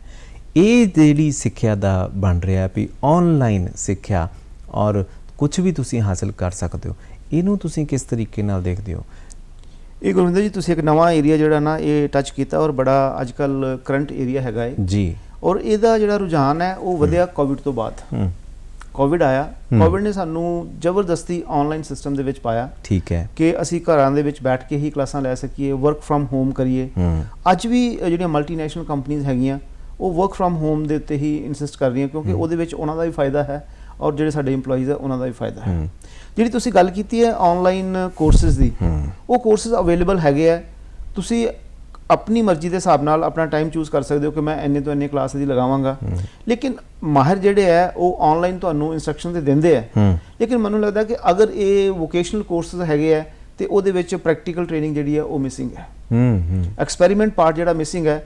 ਔਰ ਜਿੰਨਾ ਉਹਦਾ ਫਾਇਦਾ ਸਾਨੂੰ ਔਨ ਕੈਂਪਸ ਜਾਂ ਆਫਲਾਈਨ ਦੇ ਵਿੱਚ ਹੁੰਦਾ ਹੈ, ਉਹਨਾਂ ਆਨਲਾਈਨ 'ਚ ਫਾਇਦਾ ਹੋ ਨਹੀਂ ਰਿਹਾ। ਕਿਉਂਕਿ ਅੱਜ ਬਾਹਰ ਜਦੋਂ ਦੇਖਦੇ ਹਾਂ ਤਾਂ ਸਾਡੇ ਕੋਲ ਕਈ ਨੌਜਵਾਨ ਇਹੋ ਜਿਹੇ ਨੇ ਜਿਹੜੇ ਸਾਨੂੰ ਜਦੋਂ ਅਸੀਂ ਗੱਲ ਕਰਦੇ ਹਾਂ ਤਾਂ ਉਹ ਕਹਿੰਦੇ ਕਿ ਸਰ ਇੰਨਾ ਕੁ ਤਾਂ ਮੈਂ ਆਨਲਾਈਨ ਹੀ ਕਮਾ ਲੈਂਦਾ ਵਾਂ। ਤਾਂ ਉਹ ਆਨਲਾਈਨ ਕਿਸ ਤਰੀਕੇ ਦੇ ਨਾਲ ਕਮਾ ਲੈਂਦੇ ਨੇ ਔਰ ਕਿੱਦਾਂ ਦੀ ਉਹਨਾਂ ਦੀ ਸਿੱਖਿਆ ਹੈ, ਕਿਹੜੇ ਸਰਟੀਫਿਕੇਟ ਹਾਸਿਲ ਕੀਤੇ ਉਹਨਾਂ ਨੇ ਆਨਲਾਈਨ, ਉਹ ਸਾਡੇ ਵਾਸਤੇ ਤੁਹਾਡੇ ਵਾਸਤੇ ਸ਼ਾਇਦ ਜ਼ਿਆਦਾ ਤੁਸੀਂ ਜਾਣਦੇ ਹੋਗੇ ਇਹਦੇ ਬਾਰੇ ਵੀ ਬਹੁਤ ਕੁਝ ਨਵਾਂ ਆ ਚੁੱਕਾ ਹੈ ਨਾ। ਜਿਹੜਾ ਸਾਡੀ ਰਵਾਇਤੀ ਜਿਹੜੀ ਸਿੱਖਿਆ ਪ੍ਰਣਾਲੀ ਹੈ ਉਹਦੇ ਵਿੱਚ ਸ਼ਾਇਦ ਸ਼ਾਮਿਲ ਹੁੰਦਿਆਂ ਜਾਂ ਤਾਂ ਬਹੁਤ ਟਾਈਮ ਲੱਗ ਜਾਏਗਾ ਜਾਂ ਜਦੋਂ ਤੱਕ ਉਹ ਸ਼ਾਮਿਲ ਹੋਏਗਾ ਉਦੋਂ ਤੱਕ ਉਦੋਂ ਨਵਾਂ ਕੁਝ ਆ ਜਾਏਗਾ। ਹਾਂ ਗੁਰਵਿੰਦਰ ਜੀ, ਆਪਾਂ ਘੁੰਮ ਕੇ ਫਿਰ ਉਸੇ ਗੱਲ ਤੇ ਆ ਗਏ ਜਿੱਥੋਂ ਆਪਾਂ ਸ਼ੁਰੂ ਕੀਤਾ ਸੀਗਾ ਕਿ ਅੱਜ ਕੱਲ੍ਹ ਕੋਰਸਿਸ ਦਾ ਅੰਬਾਰ ਲੱਗਿਆ ਹੋਇਆ। ਬਿਲਕੁਲ ਸਹੀ। ਔਰ ਵੱਖਰੇ ਨਾਨ ਰਵਾਇਤੀ ਜਿਹੜੇ ਕੋਰਸਿਸ ਹੈ ਉਹ ਸਾਡੇ ਕੋਲ ਜ਼ਿਆਦਾ ਆ ਗਏ। ਤੇ ਜਿਵੇਂ ਤੁਸੀਂ ਗੱਲ ਕੀਤੀ ਕਿ ਬੱਚਾ ਕਹਿ ਰਿਹਾ ਕਿ ਮੈਂ ਇੰਨਾ ਆਨਲਾਈਨ ਹੀ ਕਮਾ ਲੈਣਾ, ਬੇਸਿਕਲੀ ਬਹੁਤ ਸਾਰੇ ਇਸ ਤਰ੍ਹਾਂ ਦੇ ਕੋਰਸਿਸ ਹੈਗੇ ਆ ਫੋਰਨ ਕੰਟਰੀਜ਼ ਦੇ ਵਿੱਚ ਜਿਹਦੇ ਵਿੱਚ ਬੱਚਿਆਂ ਨੂੰ ਅਸਾਈਨਮੈਂਟਸ ਜਿਹੜੀਆਂ ਬਣਾਉਣੀਆਂ ਪੈਂਦੀਆਂ। ਉੱਥੇ ਟ੍ਰੈਡੀਸ਼ਨਲ ਐਗਜ਼ਾਮੀਨੇਸ਼ਨ ਸਿਸਟਮ ਨਹੀਂ ਹੈ। ਠੀਕ ਹੈ, ਤੁਸੀਂ ਆਪਣੀ ਕਲਾਸ ਲਗਾਈ ਹੈ, ਤੁਹਾਨੂੰ ਟੀਚਰ ਅਸਾਈਨਮੈਂਟ ਦੇਗਾ, ਤੁਸੀਂ ਅਸਾਈਨਮੈਂਟ ਸਬਮਿਟ ਕਰਨੀ ਹੈ। ਤੇ ਪ੍ਰੋਫੈਸ਼ਨਲ ਲੋਕ ਅਸਾਈਨਮੈਂਟ ਬਣਾਉਣ ਵਾਲੇ ਉੱਥੇ ਬੈਠੇ ਹੋਏ ਆ। ਆਨਲਾਈਨ ਤੁਸੀਂ ਕੰਟੈਕਟ ਕਰੋਗੇ, ਉਹਨਾਂ ਨੇ ਆਪਣੇ ਕੰਟੈਕਟ ਨੰਬਰ ਦਿੱਤੇ ਹੋਏ ਆ ਸੋਸ਼ਲ ਨੈਟਵਰਕ ਸਾਈਟਸ ਦੇ ਉੱਤੇ, ਤੇ ਤੁਸੀਂ ਸੋਸ਼ਲ ਮੀਡੀਆ ਦੇ ਰਸਤੇ ਉਹਨਾਂ ਨੂੰ ਕੰਟੈਕਟ ਕਰ ਸਕਦੇ ਹੋ। ਉਹ ਤੁਹਾਨੂੰ ਅਸਾਈਨਮੈਂਟ ਬਣਾ ਕੇ ਭੇਜ ਦੇਣਗੇ, ਤੁਸੀਂ ਸਬਮਿਟ ਕਰ ਦੇਣੀ ਹੈ। ਉਸ ਤੋਂ ਪਹਿਲਾਂ ਉਹਨਾਂ ਦੇ ਖਾਤੇ 'ਚ ਪੈਸੇ ਪਾਓ ਤੁਸੀਂ ਉਹਨਾਂ ਨੂੰ। ਤਾਂ ਇਸ ਤਰ੍ਹਾਂ ਦਾ ਜਿਹੜਾ ਸਿਸਟਮ ਹੈ, ਇੱਕ ਸਾਡੇ ਮੂਕ ਕੋਰਸਿਸ ਚੱਲਦੇ ਆ, ਮੈਸਿਵ ਆਨਲਾਈਨ ਓਪਨ ਕੋਰਸਿਸ ਚੱਲਦੇ ਆ। ਇਹ ਗਵਰਨਮੈਂਟ ਆਫ ਇੰਡੀਆ ਤੋਂ ਮਾਨਤਾ ਪ੍ਰਾਪਤ ਹੈ ਔਰ ਉਹ ਆਨਲਾਈਨ ਕੋਰਸਿਸ ਦੀ ਵੀ ਬਹੁਤ ਜ਼ਿਆਦਾ ਵੈਲਿਊ ਹੈ। ਅਗਰ ਤੁਸੀਂ ਉਹ ਕੋਰਸਿਸ ਕਰ ਲੈਂਦੇ ਹੋ ਤੇ ਉਹਦੇ ਵਿੱਚ ਮੇਰਾ ਖਿਆਲ ਹੈ ਕਿ ਇਹਨਾਂ ਕੋਰਸਿਸ ਤੋਂ ਜ਼ਿਆਦਾ ਉਹਦੀ ਵੈਲਿਡਿਟੀ ਹੈ ਔਰ ਫਾਇਦਾ ਵੀ ਬੱਚੇ ਨੂੰ ਉਹਦੇ ਵਿੱਚ ਜ਼ਿਆਦਾ ਹੈਗਾ। ਰਵਾਇਤੀ ਸਿੱਖਿਆ ਤੇ ਆਨਲਾਈਨ ਸਿੱਖਿਆ ਦੇ ਵਿਚਕਾਰ ਸਾਡੇ ਕੋਲ ਇੱਕ ਜਗ੍ਹਾ ਆਉਂਦੀ ਸੀਗੀ ਜਿਹਦੇ ਬਾਰੇ ਕਿਹਾ ਜਾਂਦਾ ਸੀਗਾ ਵੀ ਡਿਸਟੈਂਸ ਐਜੂਕੇਸ਼ਨ। ਜਿਹੜੇ ਬੱਚੇ ਇੱਦਾਂ ਦੇ ਨੇ ਕਿ ਉਹ ਨਾਲ ਉਹਨਾਂ ਨੂੰ ਕੰਮ ਕਰਨਾ ਵੀ ਮਜਬੂਰੀ ਹੈ ਪਰ ਪੜ੍ਹਨਾ ਵੀ ਚਾਹੁੰਦੇ ਨੇ, ਤਾਂ ਉਹਨਾਂ ਵਾਸਤੇ ਡਿਸਟੈਂਸ ਸਿੱਖਿਆ ਕੀ ਹੁਣ ਡਿਸਟੈਂਸ ਸਿੱਖਿਆ ਹੈ ਜਾਂ ਉਹ ਖਤਮ ਹੋ ਗਈ? ਹੁਣ ਡਿਸਟੈਂਸ ਸਿੱਖਿਆ ਸਰ ਹੌਲੀ ਹੌਲੀ ਇਹ ਖਤਮ ਹੋ ਗਈ ਹੈ। ਅੱਛਾ ਜੀ। ਤੇ ਅਸੀਂ ਮੇਰਾ ਖਿਆਲ ਹੈ ਕਿ ਐਜੂਕੇਸ਼ਨ ਦਾ ਆਨਲਾਈਨ ਨੇ ਉਹਨੂੰ ਟੇਕ ਓਵਰ ਕਰ ਲਿਆ। ਹਾਂ, ਆਨਲਾਈਨ ਨੇ ਉਹਨੂੰ ਟੇਕ ਓਵਰ ਕਰ ਲਿਆ ਔਰ ਜਿਹੜੇ ਬੱਚੇ ਆਨਲਾਈਨ ਆਪਣੇ ਡਿਸਟੈਂਸ ਐਜੂਕੇਸ਼ਨ ਦੇ ਵਿੱਚ ਜਾਂਦੇ ਸੀਗੇ ਹੁਣ ਉਹਨਾਂ ਨੂੰ ਆਨਲਾਈਨ ਕੋਰਸਿਸ ਅਵੇਲੇਬਲ ਹੈਗੇ ਆ। ਠੀਕ ਹੈ, ਇਸ ਕਰਕੇ ਹੌਲੀ ਹੌਲੀ ਉਹ ਸਿਸਟਮ ਜਿਹੜਾ ਸਾਡਾ ਖਤਮ ਹੋ ਗਿਆ। ਈਵਨ ਮੈਨੂੰ ਯਾਦ ਹੈ ਕਿ ਸਾਡੇ ਕਾਲਜਾਂ ਦੇ ਵਿੱਚ ਔਰ ਯੂਨੀਵਰਸਿਟੀ ਦੇ ਵਿੱਚ ਈਵਨਿੰਗ ਕਲਾਸਿਸ ਵੀ ਲੱਗਦੀਆਂ ਰਹੀਆਂ ਉਹਨਾਂ ਸਟੂਡੈਂਟਸ ਵਾਸਤੇ ਜਿਹੜੇ ਕਿ ਦਿਨ ਵੇਲੇ ਕੰਮ ਕਰਦੇ ਸੀ, ਉਹ ਸ਼ਾਮ ਨੂੰ ਕਲਾਸਾਂ ਲਗਾਉਂਦੇ ਸੀ। ਬਿਲਕੁਲ ਸਹੀ। ਲੇਕਿਨ ਹੁਣ ਉਹਨਾਂ ਵਾਸਤੇ ਇੰਨੇ ਕੁ ਜ਼ਿਆਦਾ ਆਪਸ਼ਨ ਖੁੱਲ ਗਏ ਕਿ ਉਹ ਕਿਤੋਂ ਵੀ ਆਨਲਾਈਨ ਕੋਰਸ ਜਿਹੜੇ ਆ ਉਹ ਕਰ ਸਕਦੇ ਆ, not only from Indian university ਲੇਕਿਨ ਫੋਰਨ ਦੀ ਯੂਨੀਵਰਸਿਟੀ ਤੋਂ ਵਿੱਚੋਂ ਦੁਨੀਆ ਦੀ ਕੋਰਸ ਜਿਹੜਾ ਉਹ ਕਰ ਸਕਦੇ ਕੋਰਸਿਸ। ਸੰਸਕਾਰ, ਅਸੀਂ ਭਾਰਤੀ ਲੋਕ ਹਾਂ, ਸਾਡੇ ਜੜ੍ਹਾਂ ਦੇ ਵਿੱਚ ਸਾਡੇ ਮਾਤਾ ਪਿਤਾ ਦੇ, ਸਾਡੇ ਬਜ਼ੁਰਗਾਂ ਦੇ ਸੰਸਕਾਰ ਨੇ। ਕਿ ਇੱਕ ਵਿਅਕਤੀ ਦੇ ਸੰਸਕਾਰ ਵੀ ਉਹਦੇ ਕਰੀਅਰ ਦੇ ਵਿੱਚ ਸਹਾਈ ਹੋ ਸਕਦੇ ਨੇ? ਸਰ ਬਹੁਤ ਜ਼ਿਆਦਾ ਸਹਾਈ ਹੋ ਸਕਦੇ ਆ। ਮੇਰਾ ਖਿਆਲ ਹੈ ਕਿ ਸੰਸਕਾਰਾਂ ਤੋਂ ਬਿਨਾਂ ਕੋਈ ਵੀ ਜਿਹੜਾ ਪ੍ਰੋਫੈਸ਼ਨ ਹੈ ਉਹ 'ਚ ਤੁਸੀਂ ਕਾਮਯਾਬ ਨਹੀਂ ਹੋ ਸਕਦੇ। ਸਭ ਤੋਂ ਪਹਿਲਾਂ ਸਾਨੂੰ ਇੱਕ ਅੱਛੇ ਇਨਸਾਨ ਬਣਨਾ ਪਏਗਾ, ਉਹਦੇ ਬਾਅਦ ਹੀ ਅਸੀਂ ਅੱਛੇ ਡਾਕਟਰ, ਅੱਛੇ ਇੰਜੀਨੀਅਰ, ਅੱਛੇ ਵਕੀਲ ਬਣ ਸਕਦੇ। ਤੁਹਾਡਾ ਤਜਰਬਾ ਕੀ ਕਹਿੰਦਾ ਹੈ ਕਿ ਕੋਈ ਵਿਅਕਤੀ ਜਿਹੜਾ ਪੜ੍ਹਾਈ 'ਚ ਸ਼ਾਇਦ ਉਹਨੇ ਨੰਬਰ ਨਹੀਂ ਸਕੋਰ ਕੀਤੇ ਬਟ ਉਹ ਸੰਸਕਾਰੀ ਹੈ, ਉਹਦੇ 'ਚ ਨੈਤਿਕ ਕਦਰਾਂ ਕੀਮਤਾਂ ਵਧੀਆ ਨੇ, ਤਾਂ ਕਿ ਉਹਨੂੰ ਜ਼ਿਆਦਾ ਤਵੱਜੋ ਮਿਲਦੀ ਹੈ ਕੰਪਨੀਆਂ ਵੱਲੋਂ? ਸਰ ਕਿਤੇ ਨਾ ਕਿਤੇ ਜ਼ਰੂਰ ਮਿਲਦੀ ਹੈ। ਲੌਂਗ ਰਨ ਦੇ ਵਿੱਚ ਇਸ ਤਰ੍ਹਾਂ ਦੇ ਬੱਚੇ ਹੀ ਕਾਮਯਾਬ ਹੁੰਦੇ ਆ ਸਾਡੇ, ਜਿਨ੍ਹਾਂ ਨੇ ਅੱਛੇ ਪਰਿਵਾਰਾਂ ਦੇ ਵਿੱਚੋਂ ਅੱਛੀ ਨੈਤਿਕ ਸਿੱਖਿਆ ਜਿਹੜੀ ਆ ਉਹ ਲਈ ਹੈ ਔਰ ਉਹ ਆਪਣੇ ਪ੍ਰੋਫੈਸ਼ਨ ਦੇ ਵਿੱਚ ਸਹੀ ਤਰੀਕੇ ਦੇ ਨਾਲ, ਓਨੈਸਟੀ ਦੇ ਨਾਲ ਅੱਗੇ ਵੱਧ ਕੇ ਉਹ ਜ਼ਿਆਦਾ ਕਾਮਯਾਬ ਹੁੰਦੇ ਆ। ਔਰ ਮੇਰਾ ਪੂਰਾ ਵਿਸ਼ਵਾਸ ਹੈ ਕਿ ਜਿਹੜੀ ਮੋਰਲ ਵੈਲਿਊ ਜਿਹੜੀਆਂ ਸਾਡੀਆਂ ਹੈਗੀਆਂ, ਨੈਤਿਕ ਕਦਰਾਂ ਕੀਮਤਾਂ ਹੈ, ਉਹਦੇ ਤੋਂ ਬਿਨਾ ਤੁਸੀਂ ਜ਼ਿੰਦਗੀ ਦੇ ਵਿੱਚ ਪ੍ਰੋਫੈਸ਼ਨ 'ਤੇ ਅੱਗੇ ਵੱਧ ਸਕਦੇ ਹੋ, ਲੇਕਿਨ ਜ਼ਿੰਦਗੀ ਦੇ ਵਿੱਚ ਐਕਚੁਅਲੀ ਤੁਸੀਂ ਅੱਗੇ ਜਿਹੜਾ ਉਹ ਨਹੀਂ ਵੱਧ ਸਕਦੇ। ਬਹੁਤ ਹੀ ਖੂਬਸੂਰਤ ਤੁਸੀਂ ਜਾਣਕਾਰੀ ਦਿੱਤੀ ਡਾਕਟਰ ਸਾਹਿਬ। ਕੋਈ ਐਸਾ ਕੋਈ ਸਟੂਡੈਂਟਸ ਜਾਂ ਪੇਰੈਂਟਸ ਜਾਂ ਅਧਿਆਪਕਾਂ ਦੇ ਲਈ ਕੋਈ ਐਸਾ ਨੁਕਤਾ ਜਿਹੜਾ ਤੁਸੀਂ ਸਾਂਝਾ ਕਰਨਾ ਚਾਹੁੰਦੇ ਹੋਵੋ, ਉਹਨਾਂ ਨੂੰ ਇਸ ਵੇਲੇ ਲੋੜ ਹੈ ਜਿਹੜੀ ਤੁਹਾਨੂੰ ਲੱਗਦਾ ਕਿ ਹਾਂ ਇਸ ਗੱਲ ਦਾ ਖਾਸ ਧਿਆਨ ਰੱਖਣ? ਸਰ ਗੁਰਵਿੰਦਰ ਜੀ, ਸਾਰੇ ਅਧਿਆਪਕ ਵੈਸੇ ਜਦੋਂ ਅਸੀਂ ਟੀਚਰ ਵਰਡ ਯੂਜ਼ ਕਰਦੇ ਹਾਂ ਤੇ ਉਹ ਆਪਣੇ ਆਪ ਵਿੱਚ ਹੀ ਇੱਕ ਕੰਪਲੀਟ ਇੱਕ ਪੈਕੇਜ ਹੈਗਾ ਕਿ ਅਧਿਆਪਕ ਉਹ ਹੁੰਦਾ ਜਿਹੜਾ ਕਿ ਬੱਚਿਆਂ ਨੂੰ ਹਰ ਅੱਛੀ ਚੀਜ਼ ਕਿਤੋਂ ਵੀ ਲਿਆ ਕੇ ਉਹ ਦਿੰਦਾ ਹੈ। ਲੇਕਿਨ ਫਿਰ ਵੀ ਅੱਜ ਦੇ ਜ਼ਮਾਨੇ ਦੇ ਵਿੱਚ ਸਾਡੇ ਜਿਹੜੇ ਅਧਿਆਪਕ ਹੈ ਉਹਨਾਂ ਨੂੰ ਟੈਕਨੋਲੋਜੀਕਲੀ ਸੈਵੀ ਹੋਣਾ ਬਹੁਤ ਜ਼ਰੂਰੀ ਹੈ, ਟੈਕਨੋਲੋਜੀ ਦੇ ਨਾਲ ਰੂਬਰੂ ਹੋਣਾ ਬਹੁਤ ਜ਼ਰੂਰੀ ਹੈ, ਕਿਉਂਕਿ ਅੱਜ ਦੇ ਜ਼ਮਾਨੇ ਦੇ ਵਿੱਚ ਹਰ ਚੀਜ਼ ਆਨਲਾਈਨ ਹੋ ਗਈ। ਜਿੰਨੇ ਸਾਡੇ ਪ੍ਰੋਫੈਸ਼ਨਲ ਜਿਹੜੇ ਐਵੀਨਿਊਜ਼ ਓਪਨ ਹੈਗੇ ਸਾਡੇ ਵਾਸਤੇ, ਉਹ ਵੀ ਉਹਦਾ ਨੌਲੇਜ ਵੀ ਉਹਨਾਂ ਨੂੰ ਹੋਣਾ ਚਾਹੀਦਾ ਹੈ। ਨੈਤਿਕ ਕਦਰਾਂ ਕੀਮਤਾਂ ਦੇਣ ਵਾਲਾ ਟੀਚਰ ਵੀ ਸਾਨੂੰ ਚਾਹੀਦਾ ਹੈ, ਕਿਉਂਕਿ ਅੱਜ ਕੱਲ੍ਹ ਦੇ ਸਟੂਡੈਂਟ ਦੇ ਮਨ ਦੇ ਵਿੱਚ ਬਹੁਤ ਸਾਰੀਆਂ ਭਟਕਣਾ ਹੈਗੀਆਂ, ਬਹੁਤ ਸਾਰਾ ਮਾਈਂਡ ਉਹਦਾ ਡਿਸਟਰਬ ਹੋਇਆ, ਡਿਸਟਰੈਕਸ਼ਨ ਬਹੁਤ ਜ਼ਿਆਦਾ ਹੈਗੀਆਂ। ਦੁਨੀਆ ਦੇ ਵਿੱਚ ਬਹੁਤ ਕੁਝ ਹੋ ਰਿਹਾ, ਕਦੀ ਉਹਦਾ ਮਨ ਇੱਕ ਪਾਸੇ ਜਾਂਦਾ, ਕਦੀ ਦੂਜੇ ਪਾਸੇ ਜਾਂਦਾ, ਤੇ ਉਸ ਮਨ ਨੂੰ ਕਾਬੂ ਕਰਨ ਵਾਸਤੇ ਸਾਨੂੰ ਬੜੇ ਅੱਛੇ ਪ੍ਰੋਫੈਸ਼ਨਲੀ ਔਰ ਐਥੀਕਲੀ ਸਾਊਂਡ ਟੀਚਰ ਜਿਹੜੇ ਆ ਉਹ ਚਾਹੀਦੇ ਆ। ਸੋ ਬੇਹੱਦ ਹੀ ਖੂਬਸੂਰਤ ਢੰਗ ਦੇ ਨਾਲ ਡਾਕਟਰ ਰਾਜੇਸ਼ ਜੀ ਨੇ ਸਾਡੇ ਨਾਲ ਅੱਜ ਜਾਣਕਾਰੀ ਸਾਂਝੀ ਕੀਤੀ।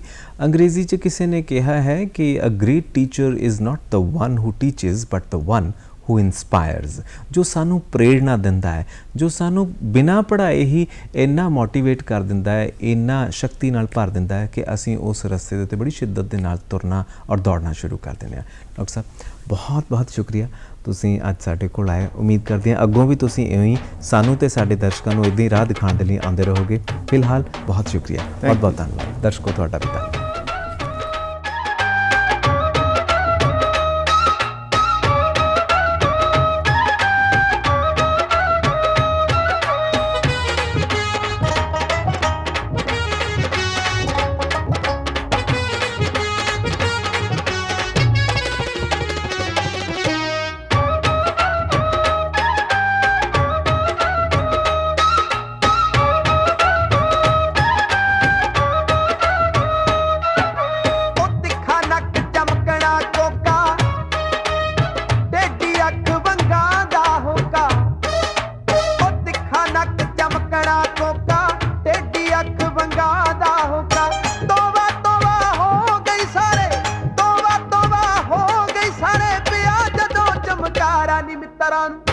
ਸੱਜਣਾ ਨੂੰ ਉਹ ਮੁੰਡਿਆਂ ਨੂੰ ਮਾਰ ਸੁੱਟਦਾ, ਸਤਰੰਗਾ ਲਿਸ਼ਕਾਰਾ ਨੀ